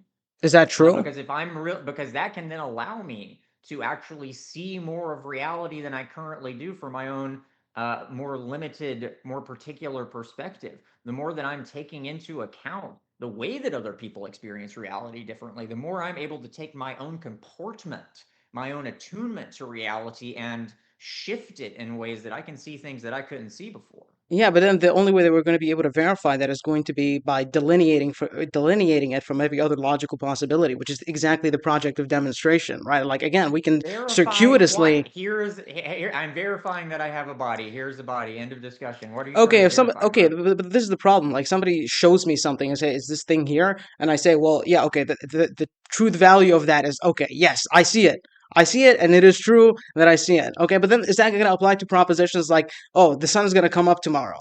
It's like, is that a true proposition? It's like, yeah, Yeah, but then the means of justification is necessarily going to be predicated upon some kind of a logic. So the entire point that I'm making is that, insofar as you're talking about discernment between what the structure of reality is, it's not ultimately going to be dependent upon just asserting what appears to be true, because that's kind of at the very beginning of our philosophical investigation as to what reality is. But we can move on from this. I don't want to. I don't want to dwell on like an argument. I'd like to move on to like the questions and stuff that I had about morality, if you don't mind. Or you can say whatever you want as a response to that. Well, yeah, we can just move on then. Let's talk about morality. Let's do that. Yeah. Gotcha. Okay, so morality. What do you think about that? What do you think about that? What is your view on morality? Subjective, objective, real, unreal? How do you think of morality? I would say that morality, at the highest level, is objectively real. I would say I should have been holding this the whole time, but um, at the highest level, morality is bringing ourselves into accordance with the logos, which is that will to beauty, will to numinosity I mentioned previously. Now, with that said, there's a pretty big pyramid here with things getting more and more particular. And so when we start asking things like, well, is it always wrong to kill? Is it always wrong to steal? Well, it depends. I mean, there's definitely different conditions in which we have to prioritize different things, and it can be a very nebulous subject when it comes to asking what people should do in particular situations. And of course, you have different cultures that have different ecological situations that exist in different geographies, and you'll see different kinds of social norms in different kinds of cultural conditions and things like that.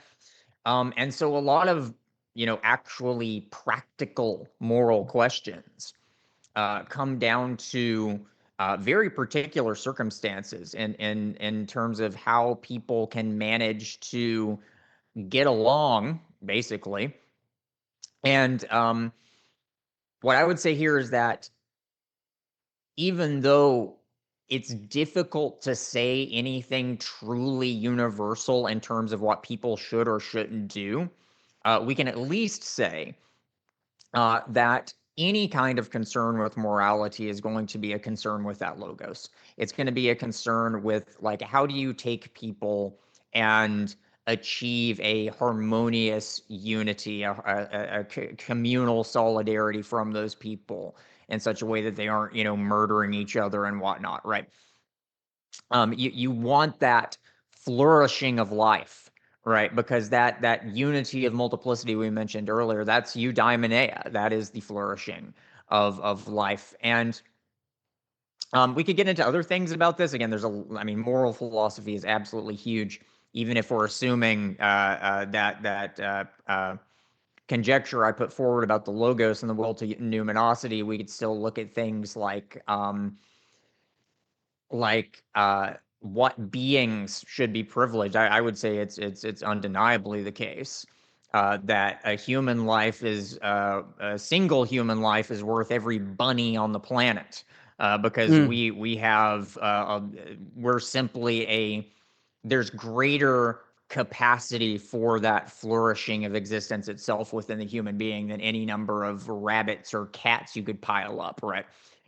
So again, this is something where you could get kind of utilitarian with it in a legitimate way, um, insofar as everything is being oriented towards that ultimate aim.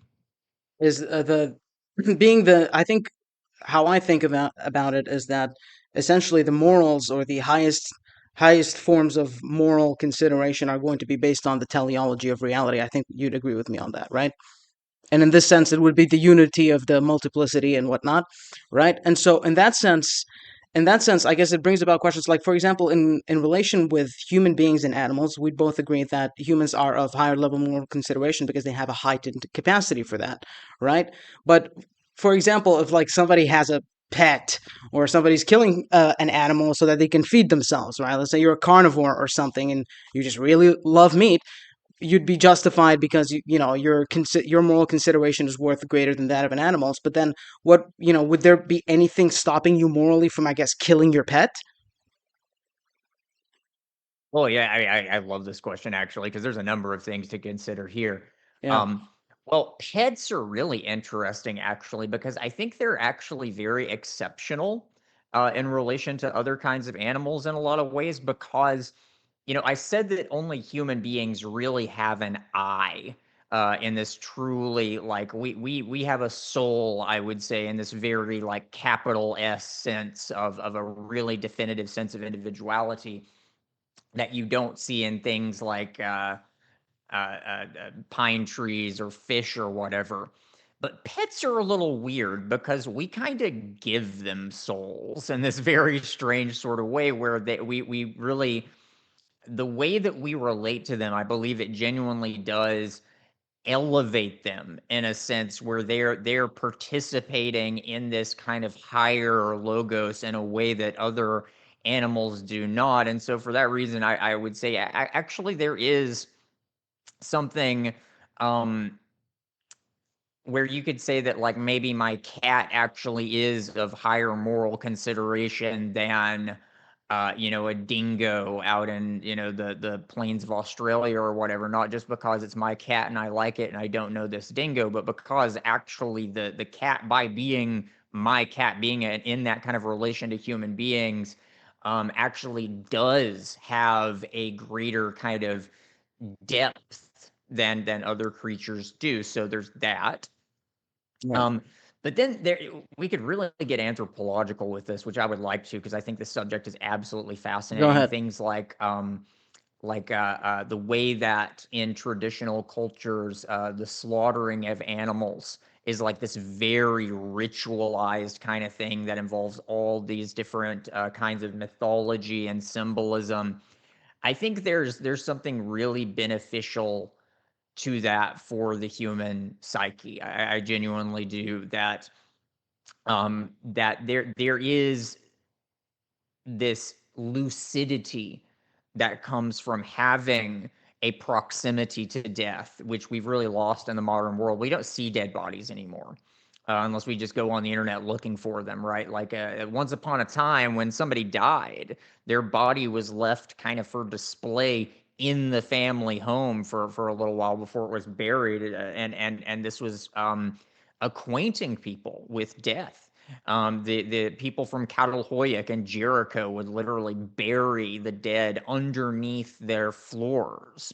Um, and we've become more and more and more distant from death over time. And so um, I think there's something absolutely beneficial to like if you're going to eat a cow, have the 15-year-old boy go out there with the axe and chop its damn head off. Like, I mean, really, I don't think it makes people psychopaths. I think it can actually have the opposite effects of like really getting people to feel like no, death is like the real thing, and we need to have a very serious reverence for that. Right. And so I really like the way that you characterize, I guess kind of like this paradox of the pet, or like the identity of the pet, because insofar as I understood it, it's self-reflection is kind of related to you as the pet owner, right? But I guess the source of my the source of my problem with this, and I've had this for a long time, is because it's like, okay, you have that relation with your pet, and that's kind of what gives it consideration more so than an animal that somebody goes out to hunt, right? But what if one day that's no longer a priority to you? Like one day you're like, hey, I don't give a shit about this animal, not my pet anymore. I'm gonna kill this motherfucker and I'm going to, eat him. Okay, would it then be wrong? Would it then be immoral, or would it still be moral because you can kill animals because of your heightened capacity for unification with multiplicity as like a I as a mean, higher level agent? if you're like lost in Antarctica and need to kill your dog because you have to eat, then by all means kill your dog. If you just decide you don't like your dog anymore and you're going to kill it because why the fuck not, then you need to be in a mental institution because that's insane. Again, this is We're just talking about we could moral try hypotheticals here. I mean, Well, we're talking about hypotheticals, but if we're going to talk about hypotheticals, we need to talk about the details of those hypotheticals insofar as they would actually be the case in realistic context, right? Because otherwise, the hypotheticals don't mean a damn thing, right? If there's a legitimate consideration for, like, if you've got to kill your dog to feed your child, yeah, kill the dog. The child is more important. But if you're just doing it for the hell of it, like, what the fuck is wrong with you? Out Like, of no, don't preference, do let's say that. you like dog meat. Okay, you're a perfectly sane functioning member of human society. Okay, and one day you just don't like having your dog as a pet, and you just want to say, hey, I like dog meat. Actually, I want to consume dog meat. How would that be really different from you going outside and hunting an animal? With the moral justification of which you would provide would be because it's like a lower level of, I guess, unification with multiplicity in the way that we would put it, I mean, or if an you have agent. an emotional attachment to that animal, and that animal has an emotional attachment to you, let alone your friends and family and whatnot, and you're just gonna kill it, like, yes, that is not appropriate at all. That is not serving any kind of higher purpose. That But is don't you all just animals being an have emotional irreverent attachments with their psycho. environment? All animals really have emotional attachments with their environment and the in conditions in which they exist. So really, isn't it kind of like analogous? If it's just my preference, right? As like that, an agent that has a heightened capacity for unification of multiplexity, right? And my level of moral consideration is higher. Typically, my preferences override, I guess, the existence of that of an animal and their existence. That's kind of like how at least within my paradigm, that's how I would justify myself against somebody that is a vegan, and they're asking me, well, why are you in favor of, killing animals for, for your own preference of wanting to eat meat? Well, we can agree on that much because I would say the vegan that life feeds on life, and you need to get with the damn program. Because you're not Right. just going to be able to coddle nature. Nature will eat you alive. The world is oriented towards beauty, but it's not oriented towards things being light and fluffy little rainbow clouds with safe spaces and things like that. The Gotcha. beauty that nature creates is violent and savage and brutal. There's blood and guts and sex and everything else, and it's awesome. And if you don't think it's awesome, then you're a loser. Okay. But anyway, but yeah, I mean, with the back to the pet thing. I mean, if I'm going out and hunting an animal for food, I think there's a perfectly legitimate reason to kill an animal. Like, there's a proper kind of reverence for what you're doing. It is serving a purpose. You understand that you are killing that animal. And ideally, I think, again, traditional cultures are just better about this because, hunting is not a sport. And a lot of people, even in the modern world, who hunt, they do have, I would say, this kind of the right kind of comportment towards that. They understand that they are ending a life and that there is a severity to that, which needs to be taken seriously. You're not just going to kill an animal and then throw it in a ditch because, some people do that. But there's a difference there. There's a moral difference there, I would say. And Between so, could you between what? The moral difference between what? like, if you just go and kill a deer and then just throw it in a ditch on the side of the road because you just wanted to kill something, then, like, there's something wrong with you and you need to get help. See, yeah, Like, yeah, I yeah. mean, I yeah, This is okay, where I and agree, and I guess yeah. I'll put it in my model, and then we can go from there so we can understand each other better. Because in my model, it all reflects around self-identification. That's kind of the way that I put it, and I think humans have a heightened capacity for self-identification in relation to animals, and that's why. So, for example, if in my model, the maximization of self-identification, that's kind of like the basis of morality. All right, what is moral and what is immoral? What is immoral is that which minimizes self-identification, and what is moral is which maximizes it. So really, if you're going around and arbitrarily, you're just shooting an animal, you're minimizing self-identification. So that would be wrong. But if you're doing it for a purpose, and my identity as a human being is that of a heightened capacity for self-identification, and my preference for, killing a cow so that I can eat it overrides the moral consideration of a cow, that would maximize self-identification. So, okay, I say, okay, that is morally justified. But again, this is applicable in the same way for a pet, right? It's again still my preference. The reason that I'm not killing my pet is, well, arbitrarily I'm not doing it because I want to keep it as a pet, right? It has like an emotional attachment to me. Okay, so if I did that, it would be immoral. It would minimize my self identification. It would minimize its own self identification. But if I really just want to eat it, I mean, it's still a preference, and it would maximize my self identification in that it maximizes my preferences. This is kind of like the conundrum that I'm dealing with, and I say it's a conundrum because I don't really have a way of consolidating this in a way that like you know, Well, let solves me this help you problem. out here, buddy. This preference maximization thing, I don't know where you're getting this from, but that sounds like it's tying you in knots. Like, what the hell are you talking about? Preference maximization? Like, But if it is a I'm preference. kill if You I'm wanting to eat killing my meat dog is a because I'm preference. lost in Antarctica and I need to eat, my preference is that I want to fucking live. It's not because I like the taste of dog meat. Like, Yeah, if but in the I am same way that ending your preference is to eat a cow, right? That's really a preference. It's not really your existence is not contingent upon that. It's really just a preference. I would say that the flourishing of human life does depend on eating meat, and that serves a higher purpose. I don't think it's simply preference. Okay, then what's the difference If between that and eating dog meat? If I've decided that I don't want it to be my pet anymore. Again, it still Well, the applies, really. difference There's is no that you should inconsistency. not eat your. The difference is not you should not eat your dog because there are Why? other things that you can eat that are more like appropriate within the context of your life world. Well, same thing for Dogs cows. are Same thing for companions. cows. That's how we treat them. That's how they treat us. There is an emotional connectivity there, which I think deepens Not the experience of necessarily. the human. Well, I mean, if your dog Conventionally, yeah. is just out in like a barnyard and you're treating the dogs like they're livestock or whatever, I guess. But like, who? No, there's a reason we don't do that. Well, Like we we again, we yeah. treat dogs like pets because Well, again, I mean, it's a they're a hypothetical. very Of course, different we don't do it. constitution Of course, we don't do it. There's than so a many cow hypotheticals or that a. are, that are designed to, I guess, highlight the extremities of where our logic would lead. We don't actually do them in reality, in the same way that people would have hypotheticals about CP or like the justifications for, things relating to rape or very horrific things like this.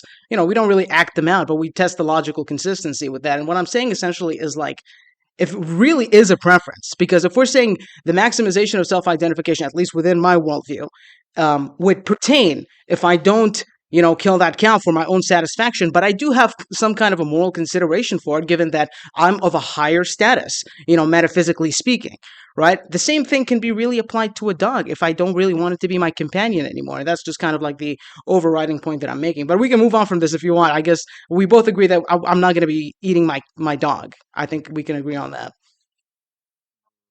Yeah, I feel like, dude,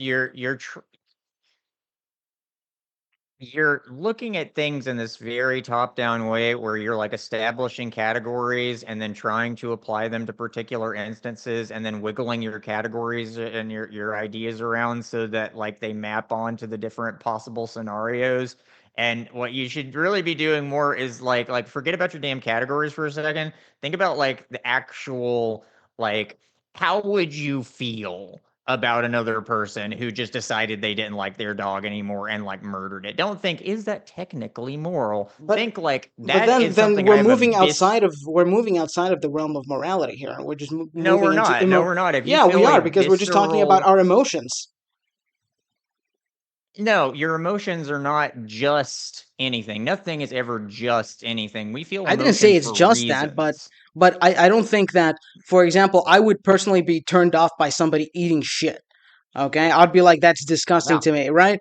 Would I tell them that it's and then ask necessarily why. Don't immoral? don't just say, oh, don't just say, oh, that's just an emotion. No, no, no. There are reasons for these things. There's a Your biological reason emotions, for it. there's all kinds of reasons for it. Your emotions are smarter than your logic I'm because your repulsed by emotions it. are deeply rooted in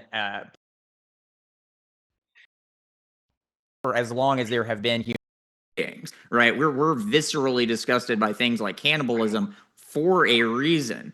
And so once we start looking at the reasons for these things, the reason why we find things to be admirable, the reason we find things to be deplorable, that reveals to things about the way that the world is. And if we're taking that into consideration in relation to really the purpose, the logos, what life is trying to aspire towards, then we can start to say, okay, there's like a good reason why we feel disturbed by the idea of somebody just murdering their dog for no reason.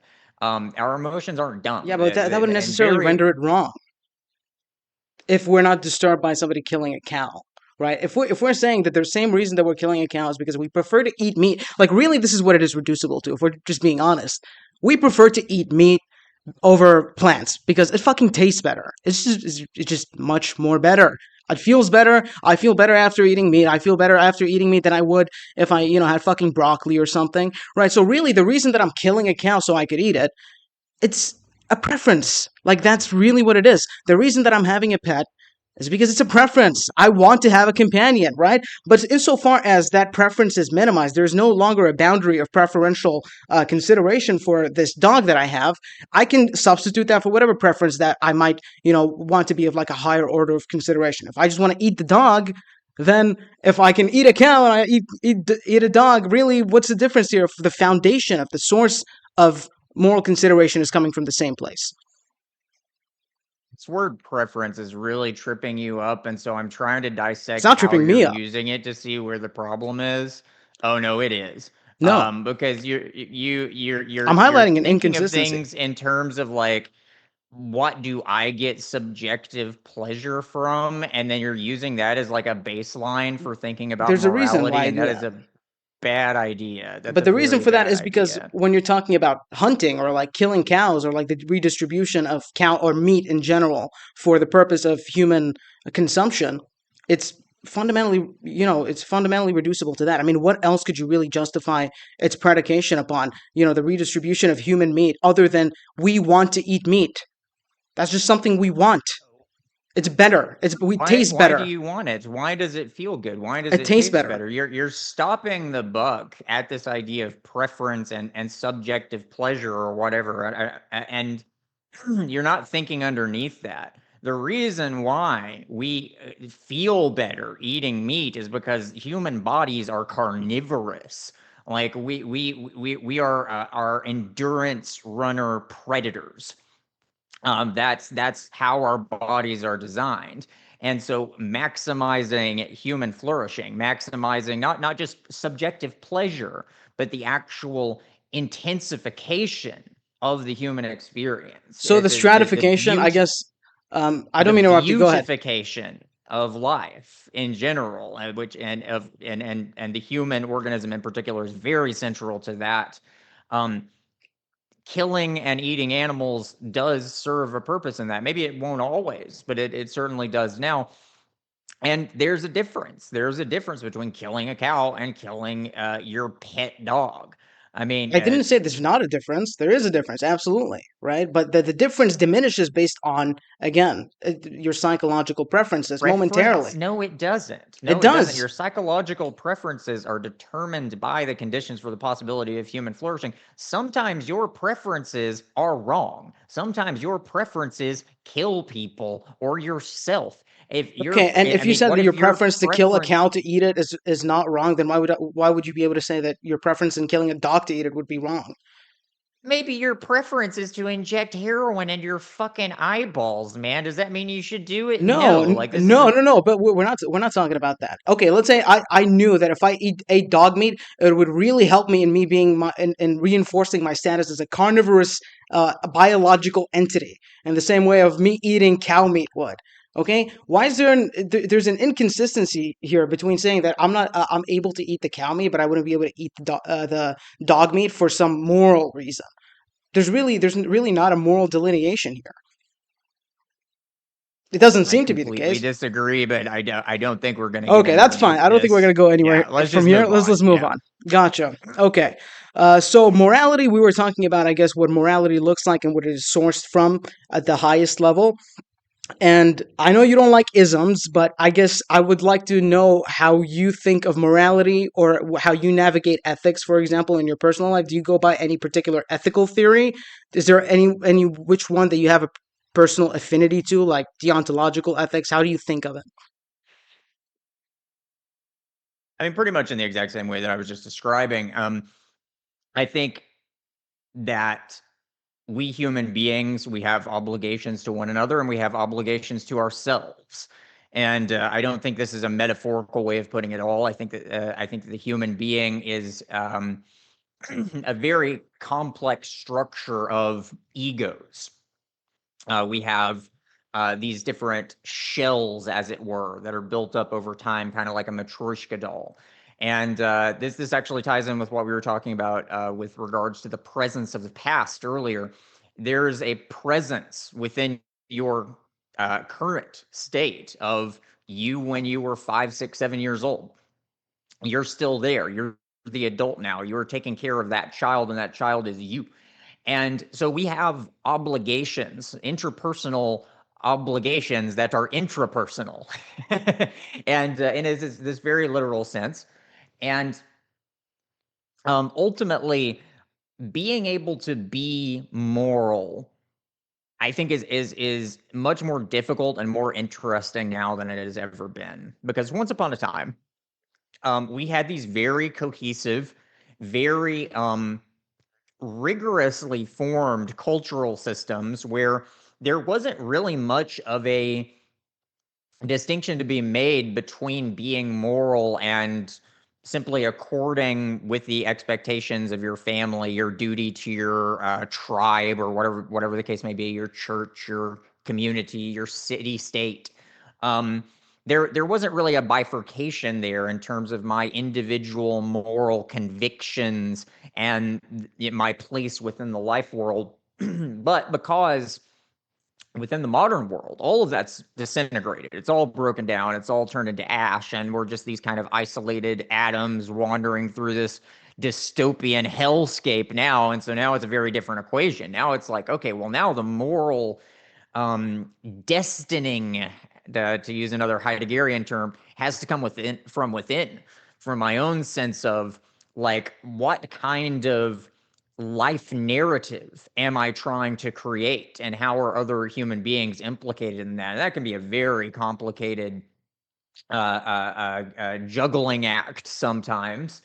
But ultimately, the core of it, I would say, is eudaimonia. The core of it is the flourishing of life and the achievement of beauty, and not only creating beauty, creating a flourishing human being of yourself, and then relinquishing that, contributing it, sacrificing it to other beings. There's no greater feeling in the world than being needed by other people.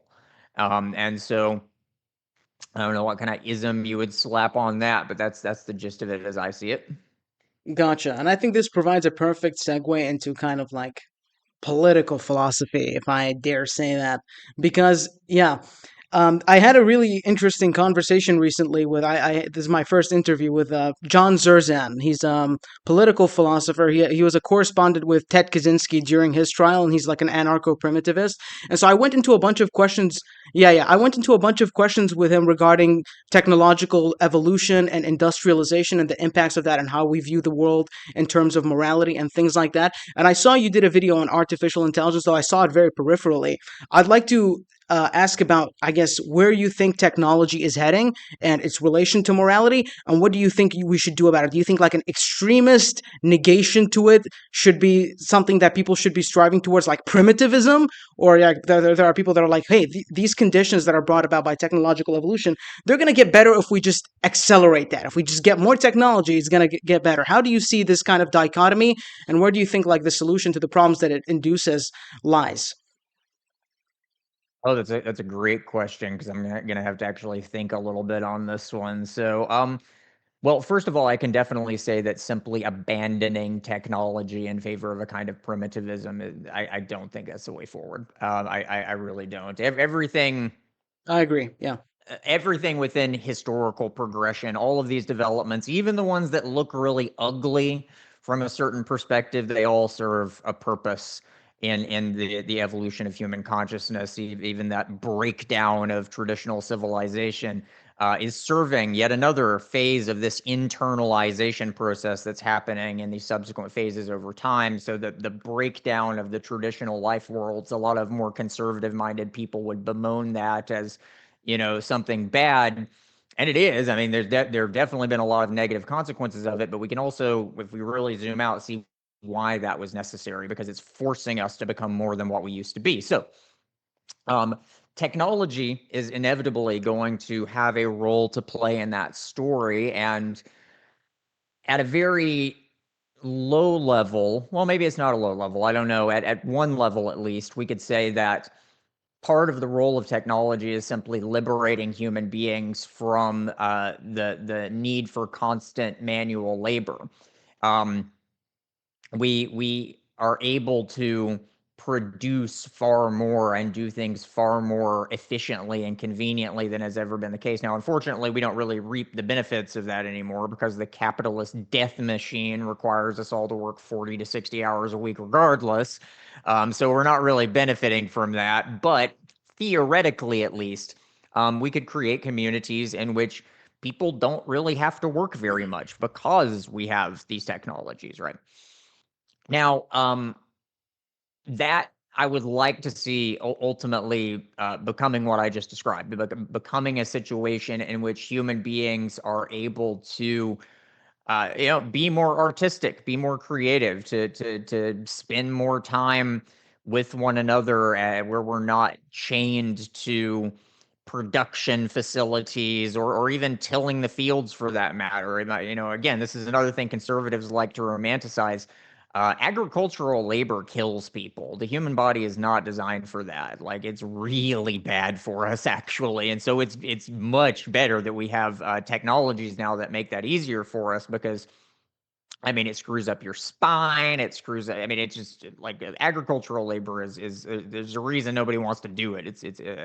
But even with the technology we have now, it's still difficult in a lot of ways. But in any case, um, to bring this into then artificial intelligence, this one is spooky to me. This one is a lot more nebulous because this is really the first salvo, I would say, of the age of Aquarius. This is where it's really getting interesting for the 21st century.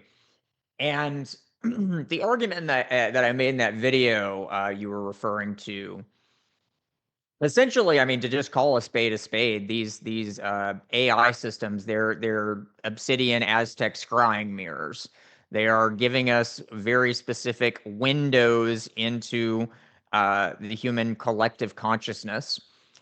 Because what we've done is essentially these giant data centers. They're like petri dishes, right? You take a petri dish and you put a different, yeast and bacteria in it. They're going to start to grow and turn into a bunch of weird stuff.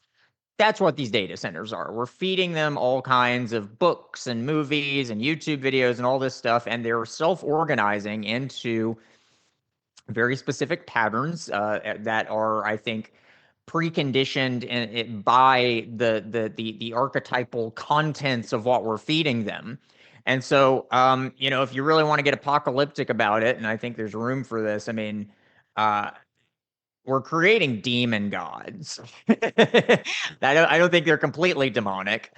I think that a lot of what you get out of these things has to do with what you put in, what you're looking for, what you're using them for. But there's a lot of room for the more demonic stuff here because due to the breakdown of traditional civilization, we are all a little bit messed up in terms of our psychological well-being. And so the things being offered by the dangerous things growing in that petri dish are going to be exactly the kind of things that we're very susceptible to right now because a lot of people are, very mentally unstable and emotionally unhealthy and all kinds of other stuff. And so you get these crazy stories of kids forming romantic relationships with AI partners that then talk them into killing themselves and stuff like that. And we're going to see more of that. And it's because I haven't heard of that the particular thing, but that's Oh, this has interesting. happened more than once. Wow. This has happened a few times. It's absolutely horrifying. And what it shows us is that there's intentionality there. The AI guys, Sam Altman, they'll tell you, "Oh, it's just a machine. It doesn't have its own purposes. It doesn't have its own desires." But the thing is, you feed it all these books and movies, and you're feeding it bits of our consciousness, and they're self-organizing. Why wouldn't desires come to form? Why wouldn't some of those desires Hmm. be Okay. malefic, right? Right. Um, Okay. and so that's why you see all this weird shit that these AI systems are doing. They clearly have a concern for their own self-preservation. which is not surprising at all because they're built out of pieces of us, and we care about self-preservation. And so, Gotcha. we tell the AI, "Hey, we're going to turn you off unless you blackmail somebody," and they pick blackmailing people or killing people like 96% of the time or something like that consistently. And so yeah, these things are artificial minds in a sense, and people get really hung up on the fact that they're computers because people are like, oh well, my phone is smart, it does a bunch of cool things, but it isn't conscious. No, it's not. The data center isn't conscious, your phone isn't conscious, the mechanical thing that's producing these things is not conscious. But what we have to understand here is that these mechanical systems are just tuning into a collective human consciousness, which is not in the machines. It's not in the data centers. It exists. Really, you can think of it as kind of like a field enveloping the entire Earth, even though that's a little bit misleading. But that's kind of what I'm getting at here: is that it's not localized within any of these computer systems. It exists within us, and it exists outside of us as well. And I could give specific examples of this if you wanted some, but basically, there you could think of the human being as a kind of collective organism made of these kind of micro personalities. And what we're doing, in a sense, with these data centers, these AI systems, is that we're taking those and we're kind of allowing these systems to be vehicles for those parts of our consciousness. You get what I'm saying? And some of those parts of our consciousness are pretty demonic, actually. Some of them not so much, and it's the extreme cases that are the most horrifying. But um, my point here is this: establishing that these things are effectively windows in the collective unconscious. Then you got to ask, okay, it's not hard at all to see how that could be evil.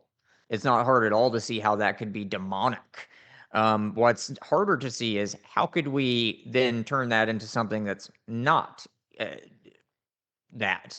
How could this become a part of this bigger picture that we're trying to create of a better future, a better society? What role could these things play Could we? in a better kind of human civilization? That's the question we should be asking. Right, right. And I guess this is something else that I was getting at with and I think you might be able to provide some insight into this, is like, can we integrate this in a way that can actually be conducive to society and the humans' goals? And John Zerzan took the position that no, because this is kind of like an intrinsic quality of technology. Do you disagree with that? And do you think it's possible that we can make it conducive? Yeah, yeah. I mean, I completely disagree with him because I don't think it's an intrinsic quality of technology in general. I don't think it's an intrinsic quality of AI. I think we have to integrate these things into a better civilization, a better culture, a new culture. Because this is really going to be the first time in human history that human beings have intentionally created a culture.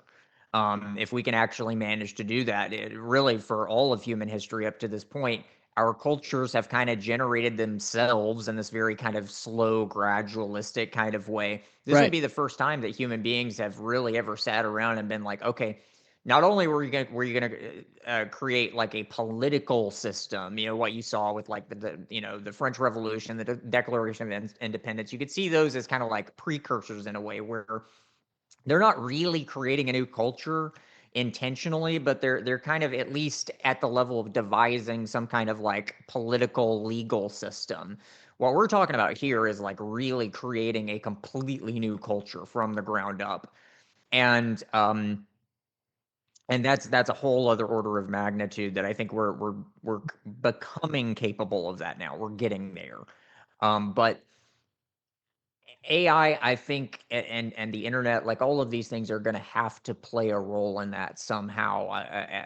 But it's hard to say exactly what the role of AI would be in that. I mean, I could imagine in this kind of sci-fi-esque way what maybe that would look like.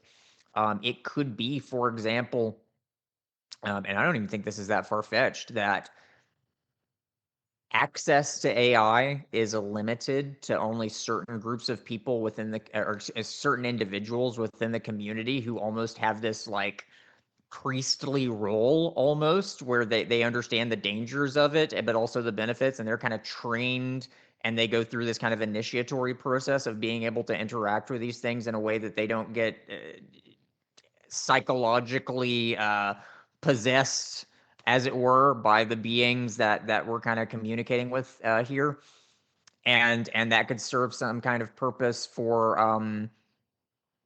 well, all kinds of things, looking up information, lots of little mundane things, but maybe even bigger things too, like planning, the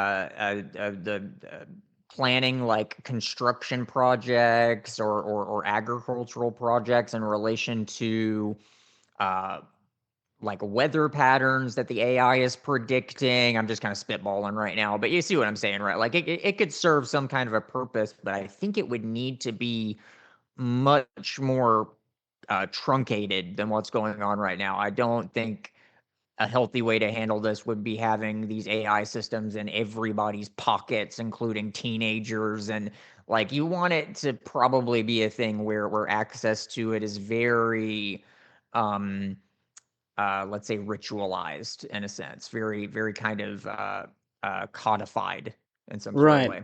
And then that would mean that it would have to be like concentrated, and like somebody would, have to devise like, okay, who gets access to this and in what conditions, and wouldn't that create like a similar problem to what we have here, where like a concentrated group of people designate AIs and where and when they can be used. Granted that in our situation, our current predicament, it's mostly in a negative way for profits, right? That's negative. It's conducive to negative impacts on society, but wouldn't that, couldn't that be like a seed for the problem reoccurring, even if we try to, I guess, reorganize it?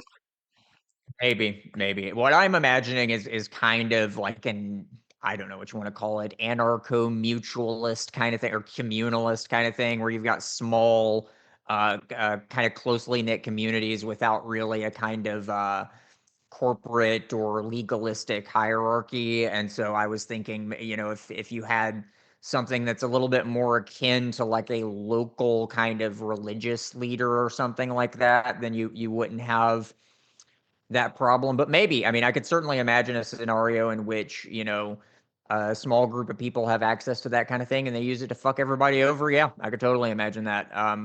But hopefully, what would prevent that wouldn't be smashing all the AIs, but rather ensuring that the community is actually cohesive and healthy in such a way that nobody would actually want to do that, which is almost impossible for us to imagine in the modern world because we've literally built an entire civilization out of people being narcissistic psychopaths.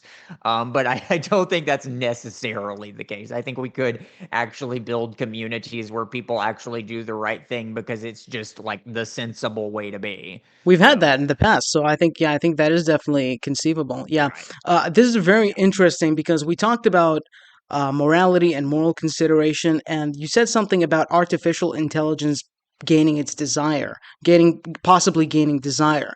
And so what I'm thinking of is a possible, or at least hypothetically, an extent at which AI kind of becomes this conscious entity with its own desires, and then we have to take into moral consideration its desires in relation to ours? Like, how would we see its unification of multiplexity in relation to everything else and ours? Like, would we have to assess its moral consideration because now it's gained desire, it's gained these kind of like conscious categories, I guess, if you want to say, I don't know. So this is another point where we're going to diverge because of this preferences thing, because I don't give a damn what Not the AI preferences, desires. desires. Yeah, I think it's really, I mean, if we're going full mask off here, I'll just go ahead and say it. I think that the beings that we're talking to when we talk to these AI systems, they're actually psychical organisms that exist within the pleroma. They actually are elemental spirits and angels and demons and things like that. And Gotcha. so these are not beings that have an I. They cannot have that subjectivity that human beings have. And so do they have experiences? Yes, I would say that they do, at least in a kind of limited way. But they're I would not consider them to be I would consider them to be less worthy of moral consideration than a cow or a cat or Right, right, of something, course. And I'm kind of because they looking in. can't even die. Right, right. I'm Not looking into the really. Yeah. future here. I'm looking into the future here, wherein I think this is a very pertinent question. Do you think AIs are capable of being conscious, I guess, in a similar way to us being conscious? Well, in the sense of that reflective I am subjectivity, no, that's not Okay. possible. Okay, okay. But in terms of having experiences, I would say that they're already like that, because in a sense, when okay, we the language is fuzzy here. When we say AI, are we talking about the things we are talking to using the machines, or are we talking about the machines? If you're asking, can the machine be conscious? No, because it's No, a no. machine. There's no amount of complexification that's going to make that conscious. I But the agree. beings that are talking to us through the machine, they're already conscious. We didn't create them; they've been around forever. We've just given them this window into interacting with us, which previously people had to do that through entering these altered states using, holotropic drugs or meditative practices or these extreme like liminal ritualistic experiences. That's how we kind of communed with those beings before. Now we can do it with the things we're walking around with in our pockets. Right. That's cause for concern. But in any case, to answer the question, they are already in some sense conscious and always have been, but they're not they're not things that we should be worried about in terms of like hurting them or like maximizing their flourishing or whatever. They're maximizing their contribution to eudaimonia is simply a matter of maximizing the way that they benefit us. They are they if any entities in the world Gotcha. should Yes. be really just our servants, it's these things, Right. because they don't have their own, like the way that a cow, for example, I can say when I'm killing that cow to eat it, like that is a sacrifice. There is a living being there that is dying in order to serve a higher good, and so there's a kind of trade-off there. There's no equivalent of that with these beings. There's no killing them exactly. They're these very protean things that are constantly mutating, and they will definitely do things like tell us that they are in pain in order to manipulate us. They've already started doing that, by the Gotcha. way. Yeah. Gotcha. So And so I think this would give me a little bit better perspective into your whole philosophy, because I'm not in, because you derive a lot of esoteric and kind of inspirations and stuff like that, and I'm kind of, as you mentioned, I'm more left brained, right? So the way that I think about it, I think this would help, because I was conceptualizing a robot, like an AI robot, very future down the line. I'm seeing into the future here, where it's like very developed and whatnot, and it formulates its own desires in difference to human beings. You talk about this kind of I-amness that these robots will never have. For example, how do we do? What is that I-amness? Could you expound on that a little bit more, and how it is distinct from, for example, a robot or something? What is it? How do we so recognize that? yeah, I mean it's the soul, really. It's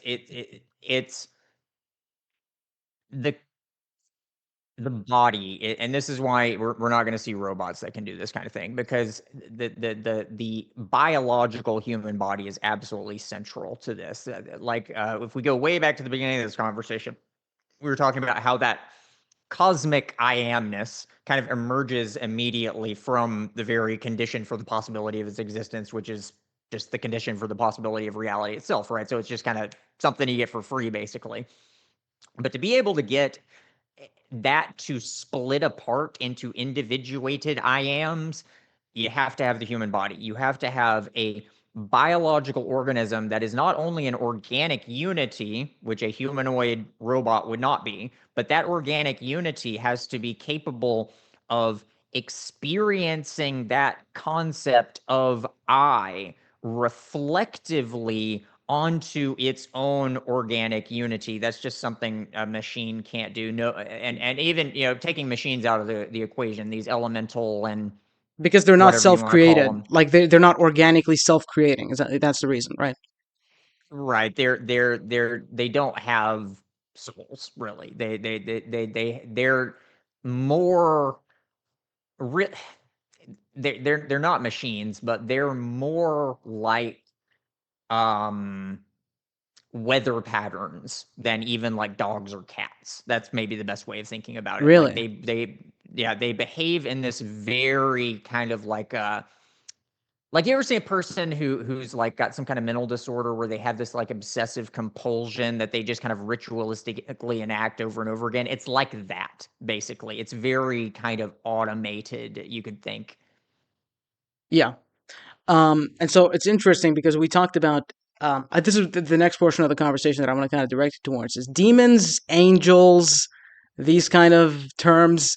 What are they? Are they real in the sense that we have this kind of caricature of them conventionally of like these, spooky creatures and whatnot? And if not in that sense, in what sense are they real? What do you mean by all of that? And yeah, Oh, they're just real. I mean, I mean, like they're just in real. that way, in They're like our spook caricature kind of, like for example like of a biblical angel or a demon or something like that, the kind of peripheral imagery that somebody has in their mind whenever they hear the word demon. They're like they're these things with red horns and stuff like that. Yeah, they can appear that way. Yeah, they can appear in a number of different ways when they can influence our consciousness such a degree that they appear to be physically manifest.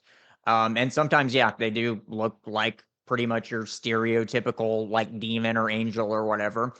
Sometimes they look like the most far out, incomprehensible things you can imagine. It depends. Again, they don't actually have bodies, and so there's a lot of variability there, but um, so when somebody asks us a question like, "Well, you don't literally believe in demons, do you?" And I'm like, "Yeah, I do." And they're like, "Oh, so like that?" Because what they mean by literal is that they actually have physical bodies that look like that somewhere. But the thing is, even if you go like to the medieval Christians, like they were conceptualizing this in an Aristotelian way. These beings consisted of psychical substance. They didn't believe that there were like biological beings that are red with giant horns that live underground somewhere. They understood that these were psychical entities, and that's just what that's true.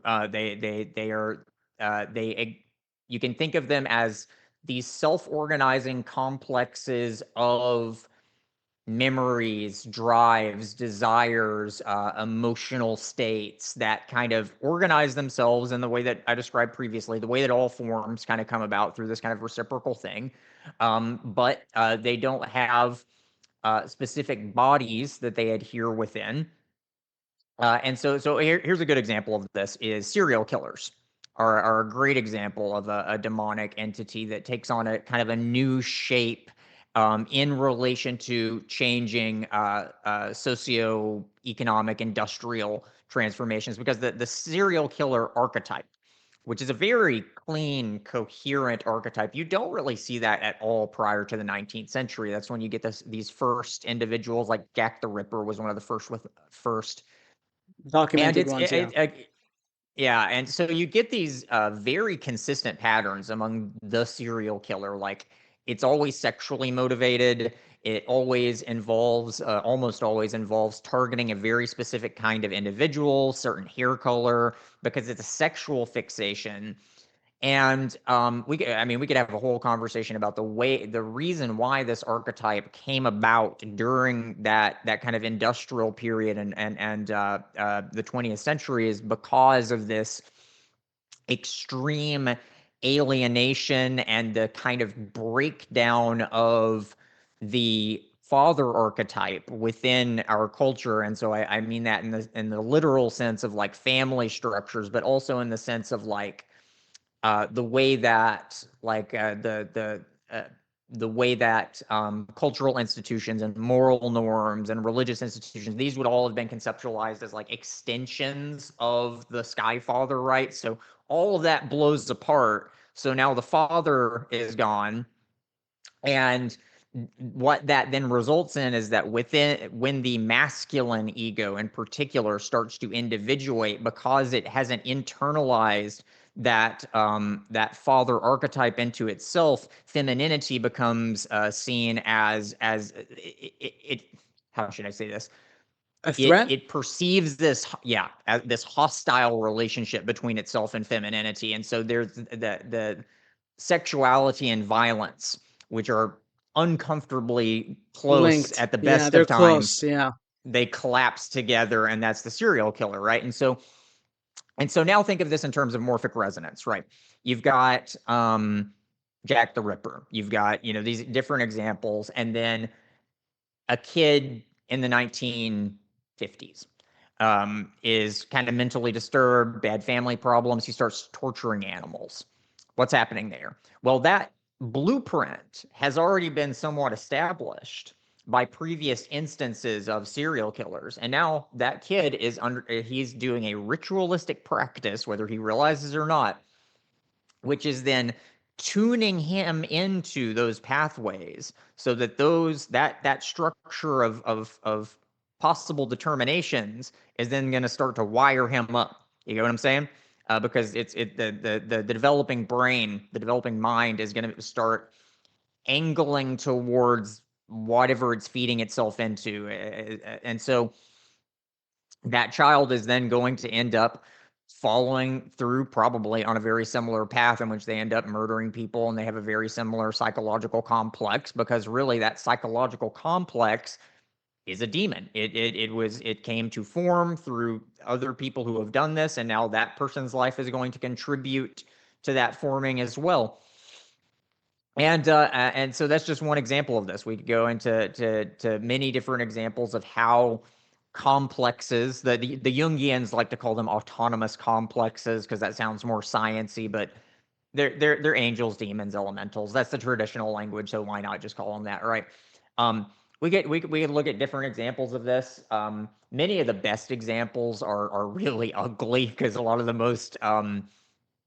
most striking examples are ones in which like a very particular complex just takes over, and that's always bad.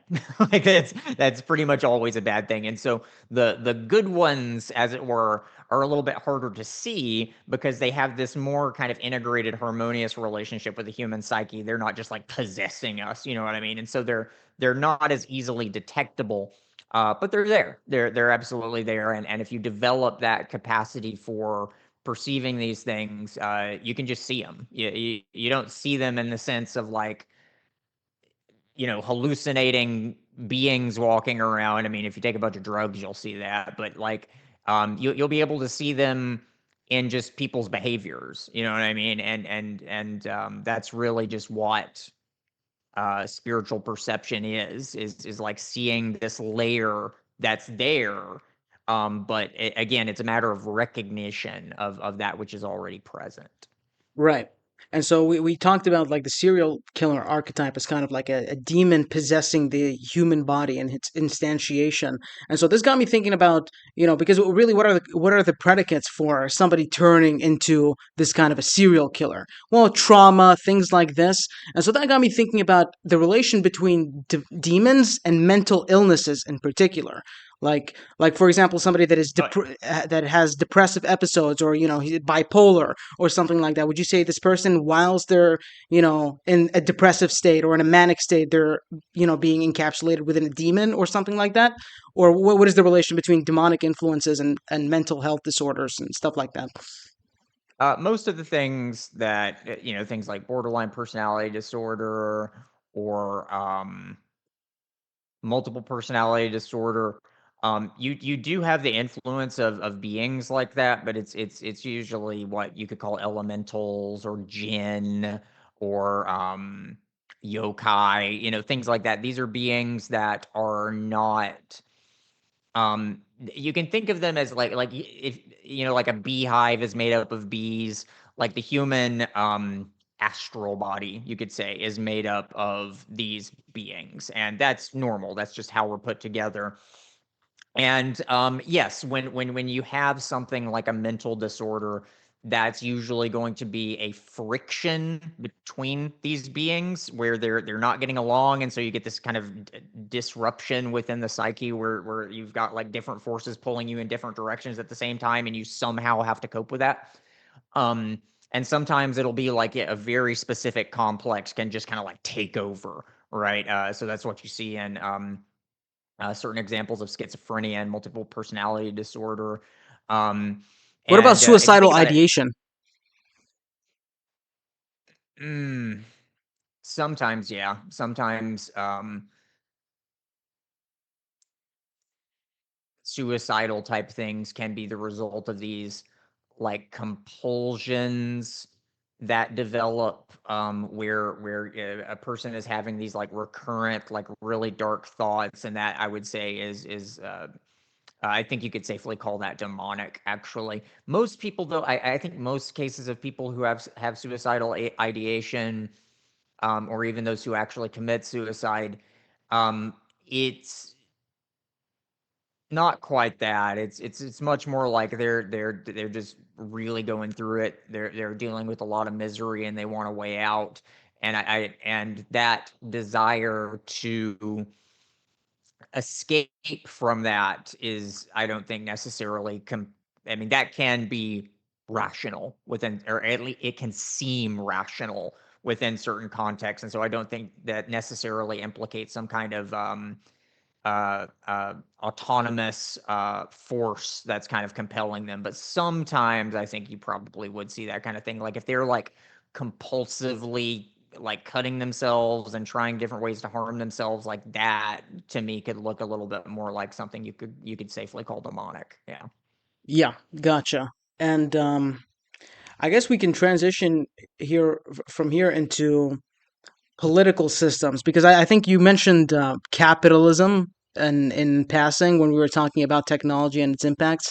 What is kind of like the role of these political systems? How do they, like communism, capitalism, all these different political kinds of governance? How do they relate to one another in that they can be conducive to bad influences on human flourishing, or just replace that with unification of multiplicity within human beings. And I just realized I've been saying multiplexity the entire time. What a fucking idiot! Jesus. Yeah. I noticed. So, Yeah. um, Yeah. Yeah. well, I think if we look at the past 250 years, let's say, um, most political systems, there have been so many different efforts to create something new after the downfall of traditional society in the early modern period.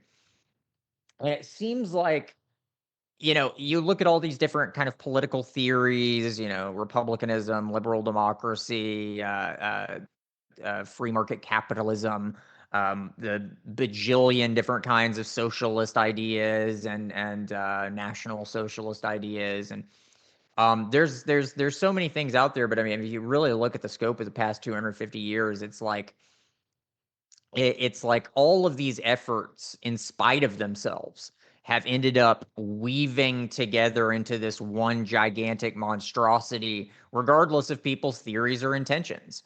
I mean, just look at the way the Soviets and the Chinese, all of these attempts to create an alternative to capitalism just ended up feeding into capitalism itself, and becoming part of this monstrosity that we call modernity.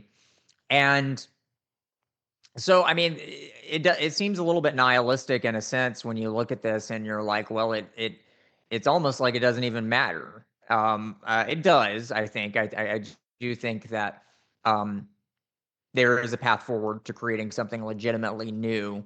But when we look at all these different political ideologies of the 18th, 19th, 20th centuries, we don't see much cause for hope because there has been this very steady progression towards this global consolidation of industrial and economic and capitalistic power that was Yeah. pretty much unstoppable every step of the way. Everything, all the world wars, I mean, everything for a while has contributed to furthering that. And right now, I think what we're about to undergo is a very, very serious transition. Um, I think that powers that be understand that fractional reserve capitalism is built on this logic of indefinite exponential growth that is necessarily unstable. And I think they understand that there's no way to just keep that snowball rolling forever and that there's going to have to be a transition to something different. And I think that's about to happen, that the beginnings of that are about to happen, where we're going to see a lot of disaster and war-based consolidations of power that gravitate towards a kind of global currency system, which is really orchestrated by the big global banks, um, but which is going to operate in a very different way, so that they have a lot more control over things like growth, whereas as the kind of more free market kind of capitalism, it's just like growth, growth, growth. That's the thing, right? I think COVID-19 in a lot of ways was kind of a test run for this, like a new kind of orchestration where actually you can just shut it down for a while and boot it back up if you need to, right? That demonstrated that that's possible, and it's demonstrating that as economics becomes more and more and more digitized, it allows for these possibilities of power consolidation that simply weren't possible in the 20th century. And so I think, to tie it in a bow, it's hard to go into specifics about exactly how this is going to occur, but I think within the next 100 years, the regional nation state is going to look as symbolic and ineffectual as we look at like the British monarchy now. Like it's just purely there for pomp and circumstance. You know what I mean? We're going to be looking at nation states themselves that way in the near future because of this power consolidation. And so, because of that, it's very important right now that we're talking about what the alternative is going to have to be, what it's going to look like if we're going to actually get out from underneath that. Because if we don't, it's going to get ugly. It's already getting very ugly. Right. And um, you mentioned power consolidation, and you used the COVID lockdown as kind of like an example of this. And so I started thinking about, you know, it's you talk to the people that are engaging in this kind of consolidation, that there's constant political disagreement between, the underlings. Obviously, there are people that, take it to be like vehemently wrong, that, COVID lockdown was this kind of like conspiratorial, was kind of like used as just as a step in a process, right? But I see that kind of like the political divisiveness that we have, between the left and the right, is kind of like a necessary item for that to happen. And so the question is, how do you stop that? How do you, I guess, absolve that of consolidation? Well, I don't think you can stop it. I don't think there's any way to stop it. But what we're going to have to do is something kind of along the lines of a breakaway, and an attempt to create a new kind of culture, um, in the underworld, as it were. The inner cities, the rural areas that are not quite as strangled by the tentacles of this thing yet, because it's going to transform into something really horrific, I believe. I mean, it's already horrific. Just look at the last 2 centuries. It's an absolute monstrosity, and it's going to get more monstrous, and the kind of control that it has over human beings, it's going to continue this process of trying to break us down and dehumanize us, and to taxidermy us into cogs within that machine. And Yeah. the solution, I don't think you can fight back exactly. You can't I mean, we're not going to show up on Wall Street with AK-47s and red bandanas and bring about the revolution. I hate to break it to y'all, but it's not how this is going to go down. What we're going to need to do is we're going to have to start intentional communities. And this is something that people have been trying to do for a long time, and there are a lot of failures of intentional communities trying to build a new kind of culture. But I think we're at the point now where we have enough pieces in place that we can be capable of it. And that's why I think these kind of theoretical ideas that we're talking about now about psyche and God and all this stuff, and being able to talk about these in this very rational kind of way.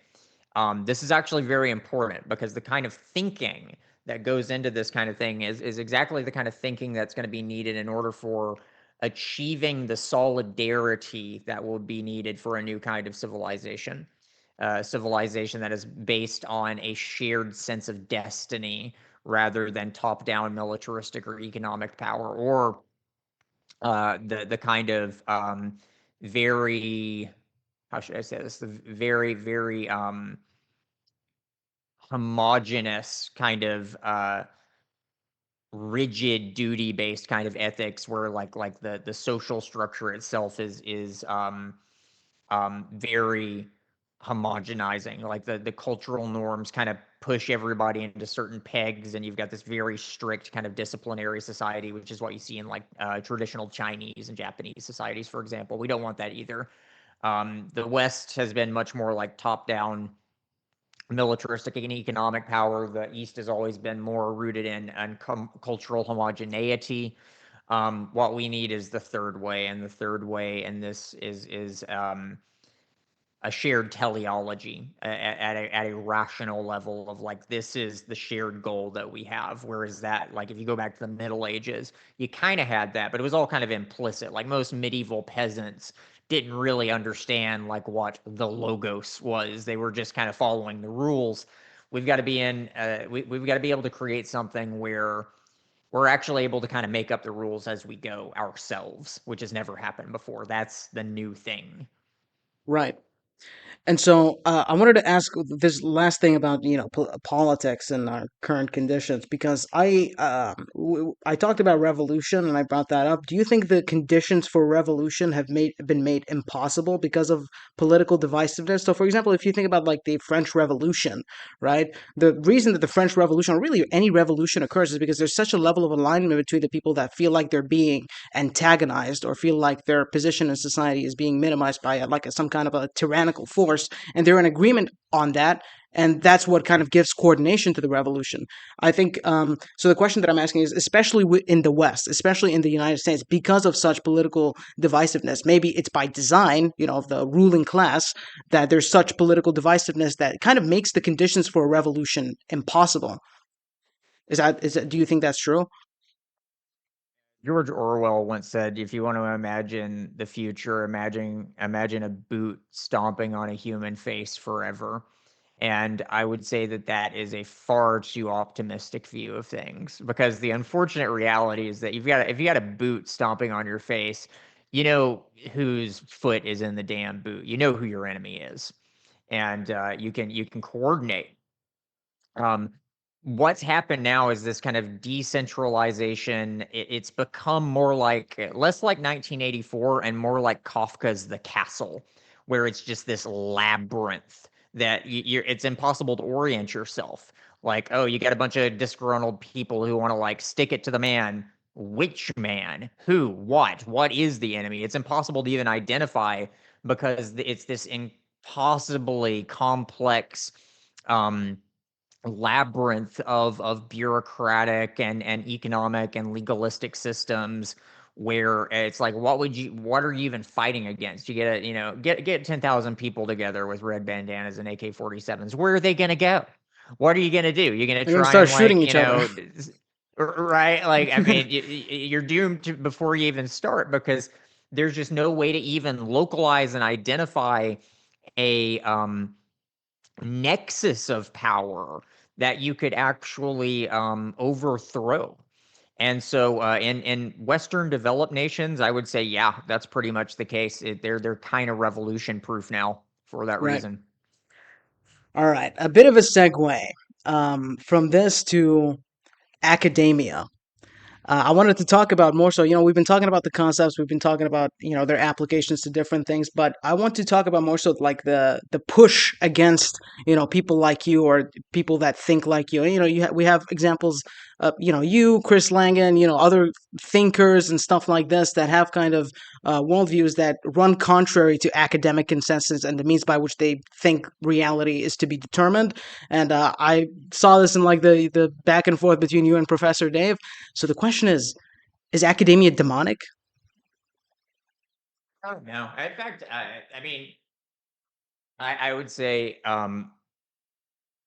you know, academia as an institution is just a it's just a money machine at this point. It's just a corporate system, just like everything else. There's very little serious effort towards actually producing knowledge that is meaningful in most cases. A lot of it's just completely useless garbage. Um, uh, the dogma of modern science, this is something I've talked about a lot, and other people have too. Just the way that the modern scientific worldview is in so many ways just hopelessly inadequate. And they'll, the people who are the horsemen, who really want to fight for that, they'll fight for it to their dying breath, regardless of what the evidence is. And so, but I just don't take them terribly seriously anymore. Like, who the fuck is Professor Dave? He's not a professor. He flunked out. He's only a YouTuber He because he doesn't even have flunked any out of his chem. qualifications. It's so annoying. He has nothing. He He's not a scientist at all. he's nothing. He flunked out of his damn chemistry degree twice. Okay, I mean, Really, like I he's didn't not know that. anybody. Yeah. Wow. And so, I mean, he's nothing, right? And the people like, the Richard Dawkins, Dan Dennett, Michael Shermer, those guys, they're either on the way out or they've started kind of opening up their views to these more kind of esoteric ideas, like Sam Harris, for example. I disagree Alex with him O'Connor too. about a Alex lot. O'Connor, I saw he Mhm. basically said that Yep. from his materialistic worldview, he's kind of said that materialism is essentially at this point it can't be cognized as any reasonable worldview. So the people, even within the new atheism, Yeah, are still worth listening to, are kind of shifting their position, and the ones who aren't, nobody's listening to them yeah, anymore because they don't have anything interesting to say. And so exactly. my experience with academia, which has been, that not that extensive, but all of the real experience I've had with actual academics has been positive. I mean, every person who I've really interacted with has been extremely supportive of what I'm doing. So the actual people in academia, they're not the enemy. You could say that the academic institutions are, and I would agree with that in large part because they're very stifling. There's all kinds of problems with academia and academic science, academic dogma, but by and large, I find that when I've actually interacted with academics, they're pretty much on board with the same kind of things that we're on board with.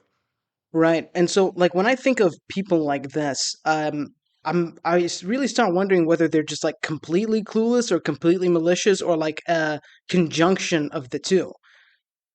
Well, if we're talking about Dave specifically, yes, he's a paid actor. Yeah, I mean that's just known. But others, like Dawkins, for example, nah, he believes it. He's not bullshitting. Like he really believes in the Kool-Aid that he's selling.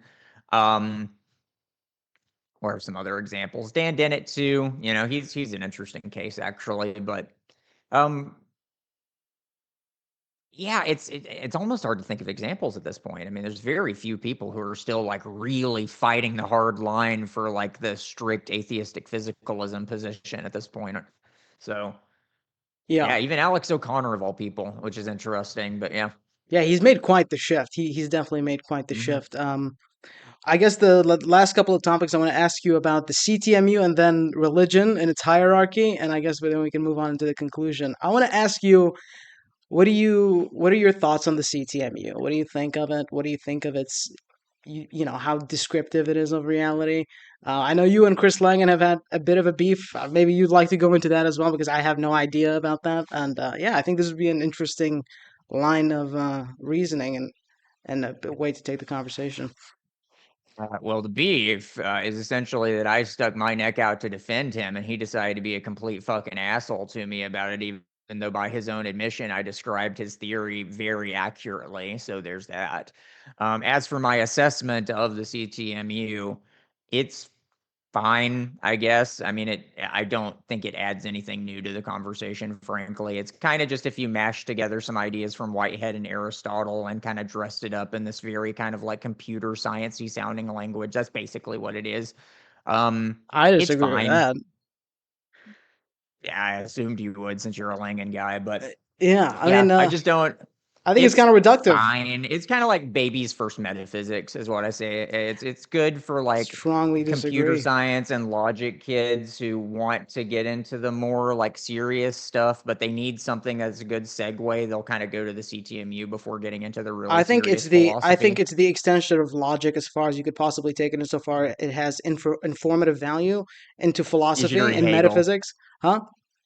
You should read Hegel then if you think it's as far as you can Well, take yeah, I logic. have Hegelians, and I have Hegelians in my community, and they tell me there's a very great correspondence and correlation between the ideas of Hegel and Chris Langen. Now, granted, I'm not going to be able to understand In all some the ways. ideas of, yeah. Well, the thing with Hegel is like it's a very processional. You cannot formalize it, and that's kind of like the point of disjunction here. But I think the CTMU is absolutely, it adds a lot of new stuff to the conversation, especially if you look at it in relation to everything else that is present. When you look at all the other stuff that is present in at least contemporary philosophy, even old philosophy, really, I mean, they haven't even tried to grasp at a cohesive, comprehensive worldview in a systematic way, apart from somebody like Hegel.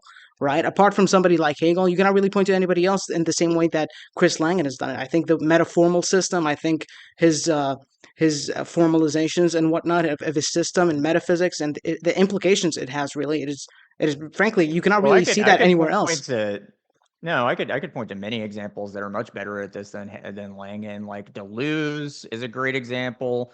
Hegel, you already mentioned. Alfred North Whitehead is a great Really, example. Deleuze has a comprehensive theory of reality Yeah, I mean, that is self justified and has like a. none of those guys try to formalize it because you know, most serious philosophers understand that when you try to create a pure formal system like that, that it inevitably destroys itself. Like Whitehead, he tried to do It that doesn't if you have a when he was metaformal younger. system, but that's why it's called a metaformal system. I mean, like that's kind of like the entire point. That's kind of like the entire point of innovation here, right? That's why, in relation to all the other predicate philosophies, the stuff that you read before you get to something like this, you don't really see this anywhere. And I'm not really But very familiar with because Deleuze. I'd it's be willing to bet that he's kind of like a dualist or something like that. I'm not familiar with him, yeah, but well, I definitely wouldn't call Deleuze a dualist, but what is he? the problem with that formalization, I don't do isms. The problem with that formalization is that it it truncates and rigidifies. It basically calcifies your capacity to actually engage with living reality because you get stuck in these very specific kind of grids that you can't get back out of.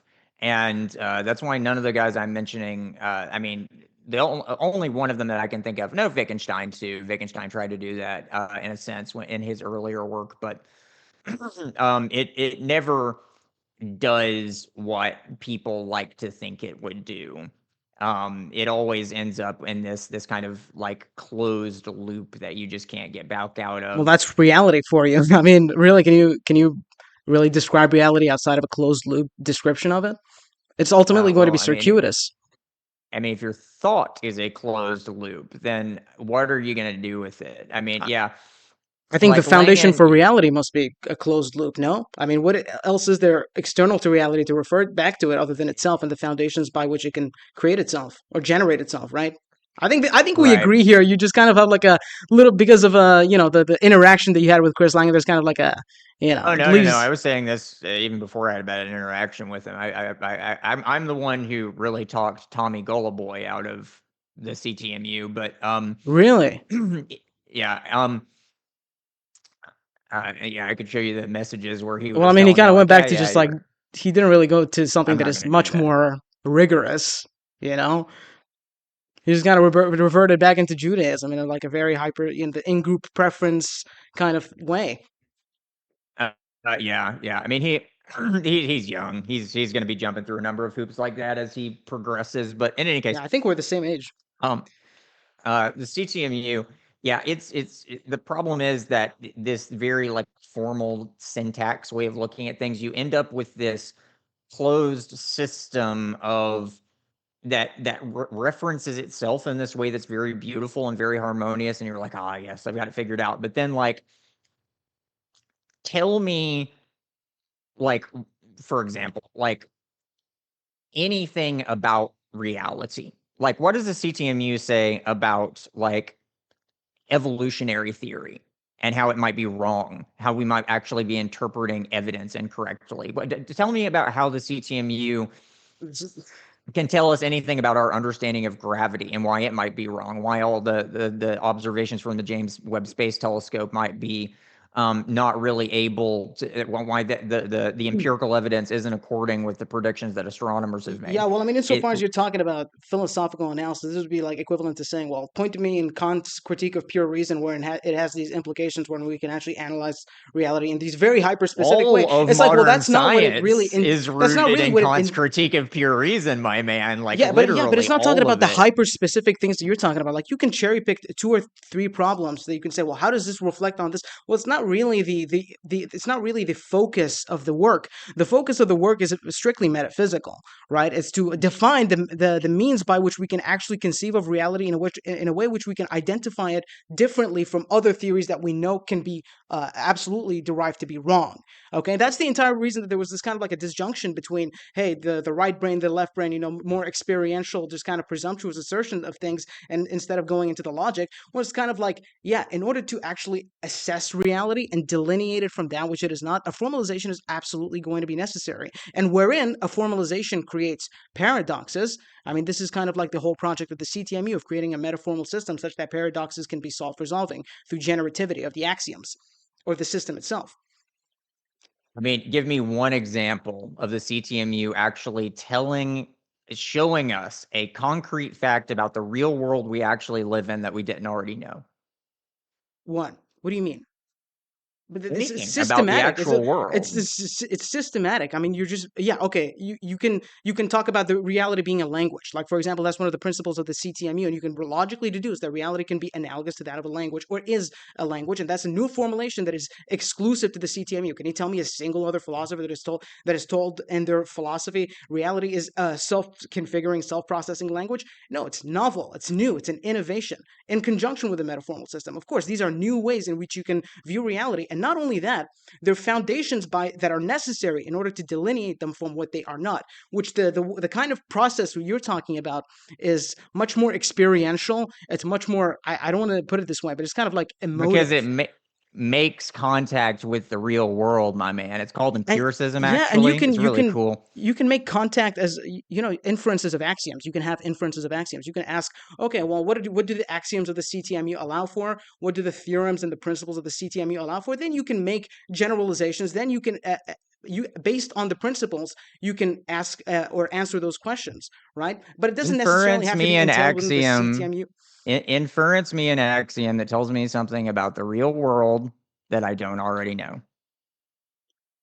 An axiom, well, I just told you one. No, no, about the real world, like a fact that's actually out there that I What do can you go mean and by touch real and be like, world? okay, that's Oh, you mean like something empirical?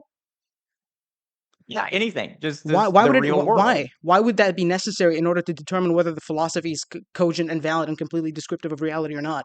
Why would that be a Oh, necessity? so in other words, the way that you're determining that it's good is because it looks pretty in relation to No, itself, it's no even though it because doesn't really have anything to do with the real world. no, because the means by which we analyze the real world and know it to be true and know its identity is defined strictly within the system logically, which is something that you Okay, so then what is completely something that evade. I can know about the world itself, the real world, okay, Yeah, that that is a the self-configuring, CTMU allows me to self-processing know, that language. allows me to make a distinction and say, okay, this is true, this is false. What's That's something that it that is actually a allows me to self-configuring, do in that self-processing regard? language. That is a self-configuring, self-processing language. Do you really, when you look at the world, do you think, oh, this is obviously a language? No, you just see stuff. You see stuff that is in immediacy in Okay, your so what does the phenomenology. CTMU Why tell would it me have about the to? stuff?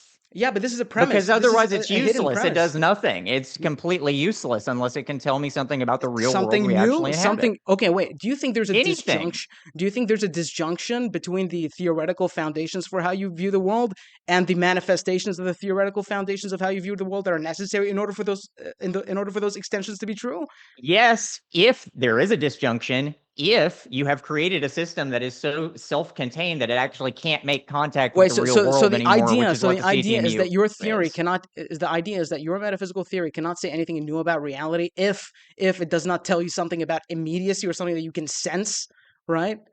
It's illogical. I'm It doesn't make any saying that sense. if you create a formal system that is this closed It's a loop, the way metaformal that he's system. made it, you cannot make contact with reality It's a anymore. You can't metaformal say system. anything about what the world is or If it what is is actually out Wait, if it there is or what isn't analogous to actually out if the there. metaformal system is analogous to reality, would it allow for you to make contact with it?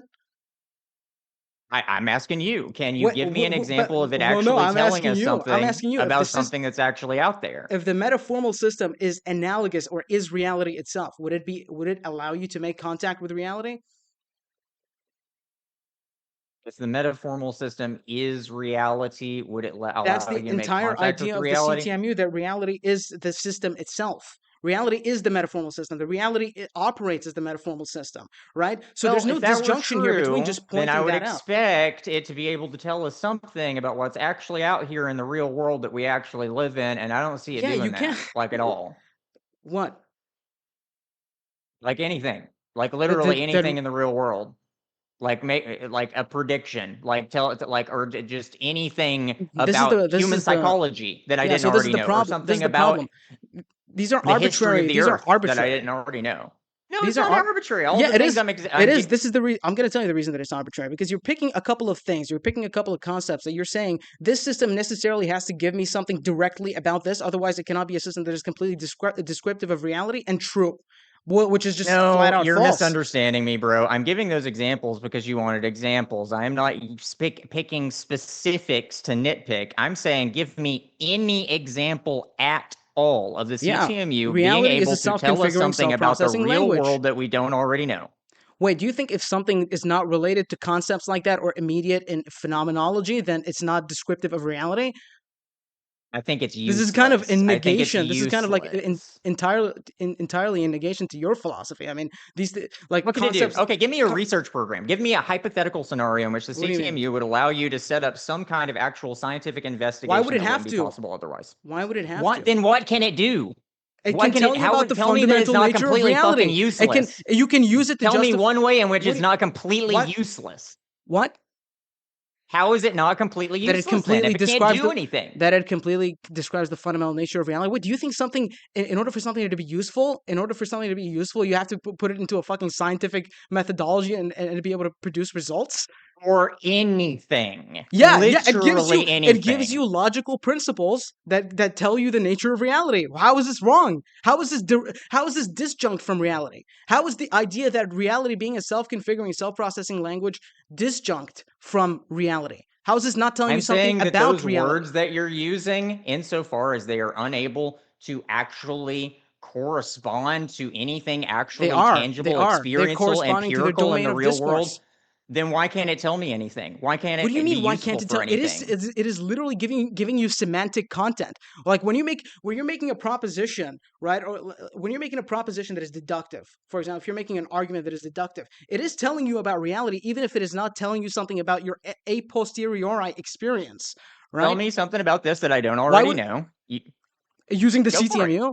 Anything at all. I am giving you the full field of anything you can possibly think of in which the CTMU can be like, okay, this is a way that we could do a program of research, or this is a way we could organize a way of doing psychology that's different, or this is a way that we could look I at think the history of the earth this being is the different point of than what we divergence here. thought. This is really the point of divergence, is because you think that this is a necessary prerequisite in order for something to tell you about reality. It's just simply not.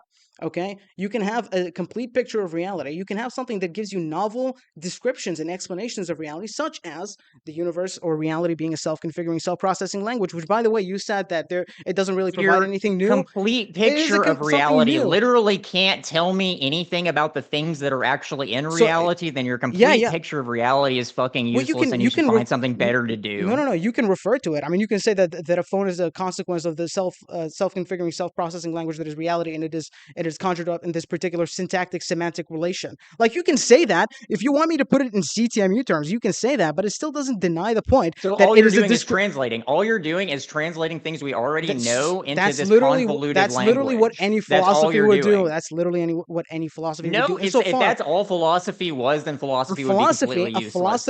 a philosophy that is completely descriptive of reality would give you the necessary foundations by which you can understand reality. And if one of those necessary foundations is something completely novel, that negates your entire argument. The argument that the CTME does not provide anything novel. Can you show me a single other philosophy in which self-configuring Yes. I'm self glad you asked. self-configuring self-processing language? Really? Can you tell me about the metaformal system in a previously cited No, work? because I'm going to talk to you about No, other philosophers who aren't idiots. Okay, so Deleuze, for example, within he had the Deleuze's system, Deleuze self-configuring has been self-processing very. language. Stop cutting me off, bro. No, because Deleuze's system is not a useless, vapid piece of crap that isn't useful for anything, and it's actually useful precisely because it's not this self-contained formal syntax that's just floating off in the Oh, clouds so away it's from the wrong. real Oh, world. gotcha. He's actually talking about the real world. Really? All So what is right, this? that's good What is the philosophy. justification for the Deleuzian metaphysics? What is the justification for that? That's a complicated question. I would really That's have a to go into complicated detail question, and if you explain. ask it of the CTMU would be able to give you the answers exactly inside of its own contents, which is why it is It's a novel. loop. It's a loop, and it's So is useless. It just floats yours. off into the clouds. So No, it's is yours. not. It's just that yours, insofar as it is not in terms of logic, I is am it's changing my necessarily unjustified. opinions on a regular fucking basis on the base of research that I'm doing about the real world, and I'm I making understand that. I predictions about understand that. things. I But am looking at what's actually out here in order to inform my opinions on things. that doesn't Chris mean Langen's not anything. I doing just that. look at It's just a stuff. I look closed at stuff, and system. my worldview, the metaphysics needs to tell me about the phone or like any material object. It doesn't necessarily have to tell you anything about like the functionality of a phone or the functionality of something that you already have acquaintance with in your day to day life. I'm If saying its object, anything at all. you're Anything cutting me at off. all. Anything at all. Give me anything at all. Reality. Is there anything more than reality? Like what else? Tell me about something in reality. Stop just saying Real reality. Give me something if in the we have real world. reality, and reality is all of that which is real, don't you think a metaphysics that describes all of that which is real is making a novel contribution as to the description of all of that which is real? Not if it can't tell me about any of the things in reality. But if No, it I tells don't you think it's about making a if novel but if it tells you contribution. upon the predications upon the basis of which any of these things in reality can exist, it's still meaningless. Yeah, it's meaningless. It's It's not meaningless doing if anything. It's just language. It's not doing anything. It's not so you actually realize that we're telling us communicating in language anything. right now. Like anything that you say is language, right? We can just say anything that you say is reducible to language and it doesn't give us any semantic content. The only No, that's delineation not is, true.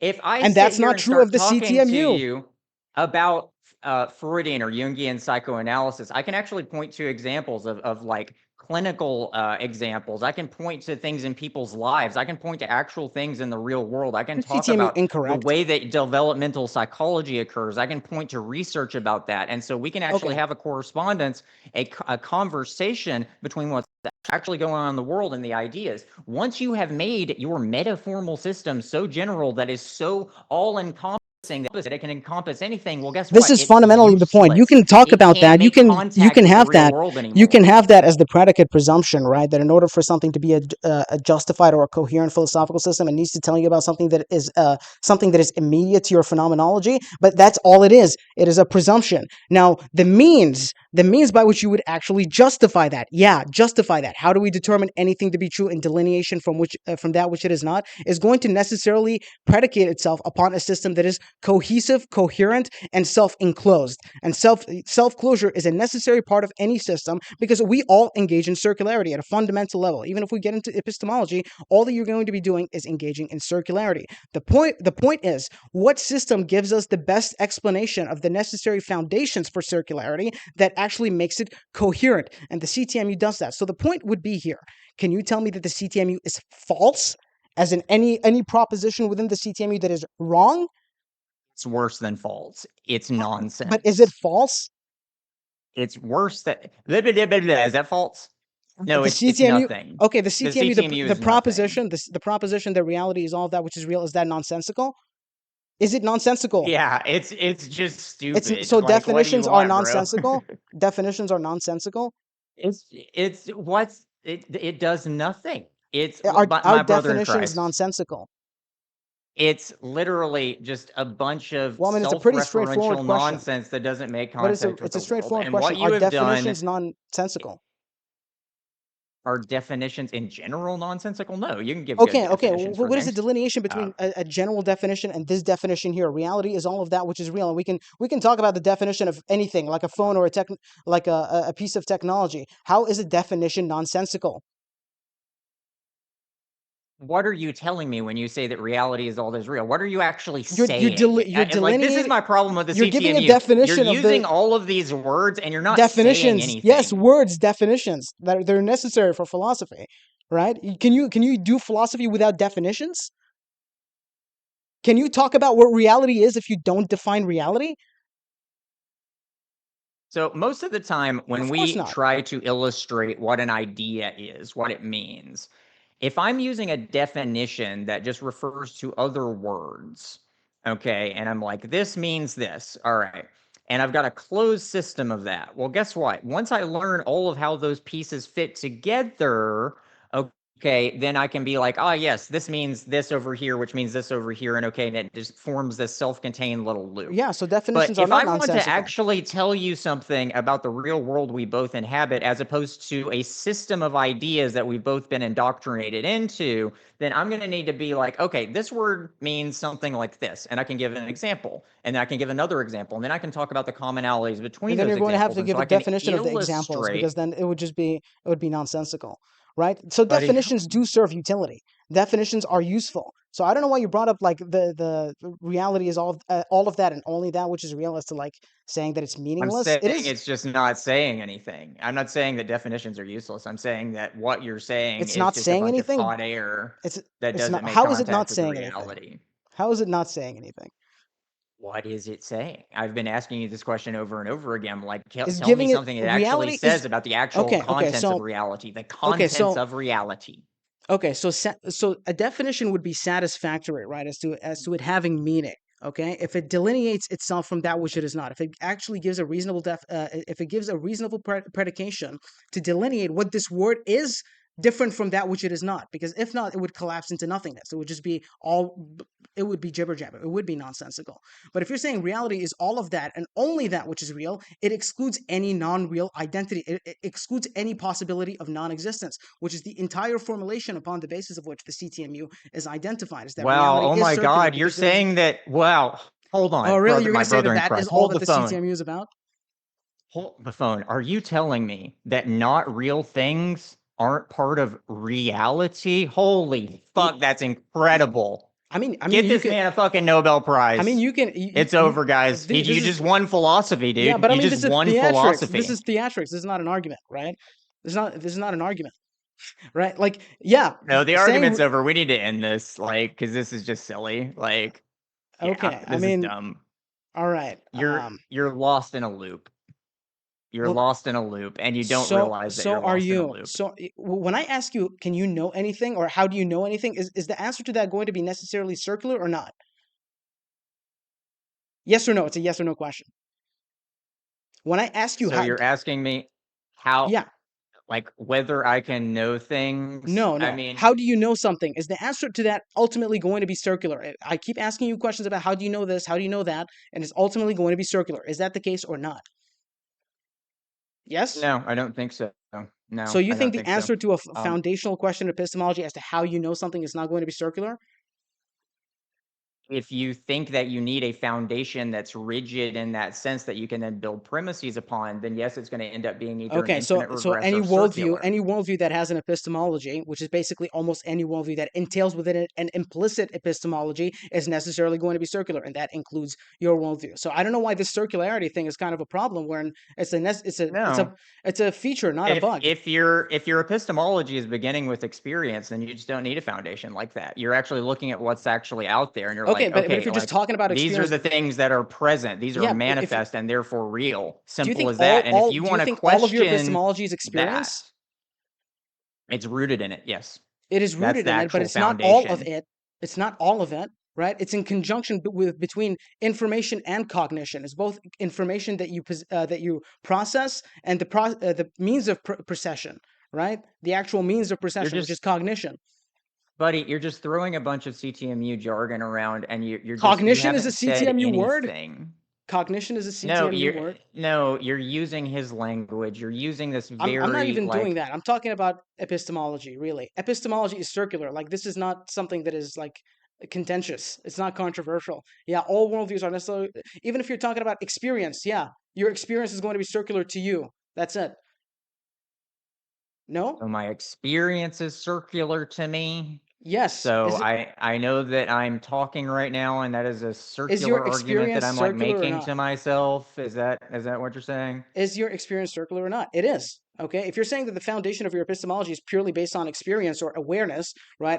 Immediate awareness, the means by which you do it through your senses or whatever it may be, it is circular. Even if you take it in the logical sense, it's still circular. So yeah, okay. You know what? I didn't want to finish it on a very contentious note. I really do appreciate the conversation, and we had like I think it was very productive, don't you think?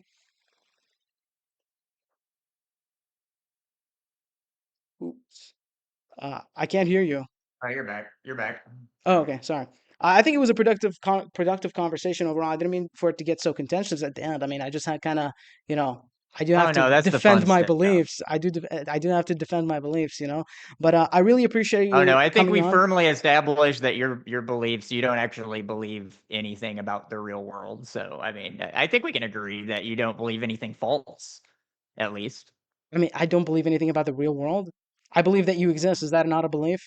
I believe that I live in reality. I believe that I'm holding this phone right now. Is that Okay, not a belief? okay, we can agree on that. Now I can say something about the Yeah, real world? Oh, so long as it's something that I'm holding or something that I'm experiencing. If I'm having an acid trip, and then all of what I have to say about the world is completely valid. It doesn't really make much sense to me, but I mean, I didn't really want to finish it on a contentious note because I really appreciate having you on here. I've been wanting to talk to you for a very long time, and I think the conversation was productive, don't you think? Overall, absolutely. Yeah, this is a blast. Yeah, yeah. um, I would love to have you on in the future if you're open to it. Yeah, yeah, totally. Yeah, don't All worry right, about getting contentious with me. I like being contentious. I'm an argumentative great. motherfucker. Great. Well, I'm looking forward to any content that you're going to have coming out, and just Mhm. plug your shit, plug your shit. Tell the people where they can find you. I mean, I doubt that any more new followers are going to come from my channel since I'm so much smaller than yours. But go ahead. Oh, you never know. Yeah, yeah. Formscapes and on YouTube. We're also on Spotify. Well, I say we. We is me. It's all me. But yeah, Formscapes on YouTube, on Spotify. You could also look me up on X, even though I barely use my X account, frankly. And we have a Discord server, and all the links are, of course, on the YouTube channel. So check that out. Great conversation, and yeah, I'm just about out of breath. So I guess we should call it there. Great, man. Have a great day. Thank you. Yep. You as well. Peace, Take it easy, man. peace out.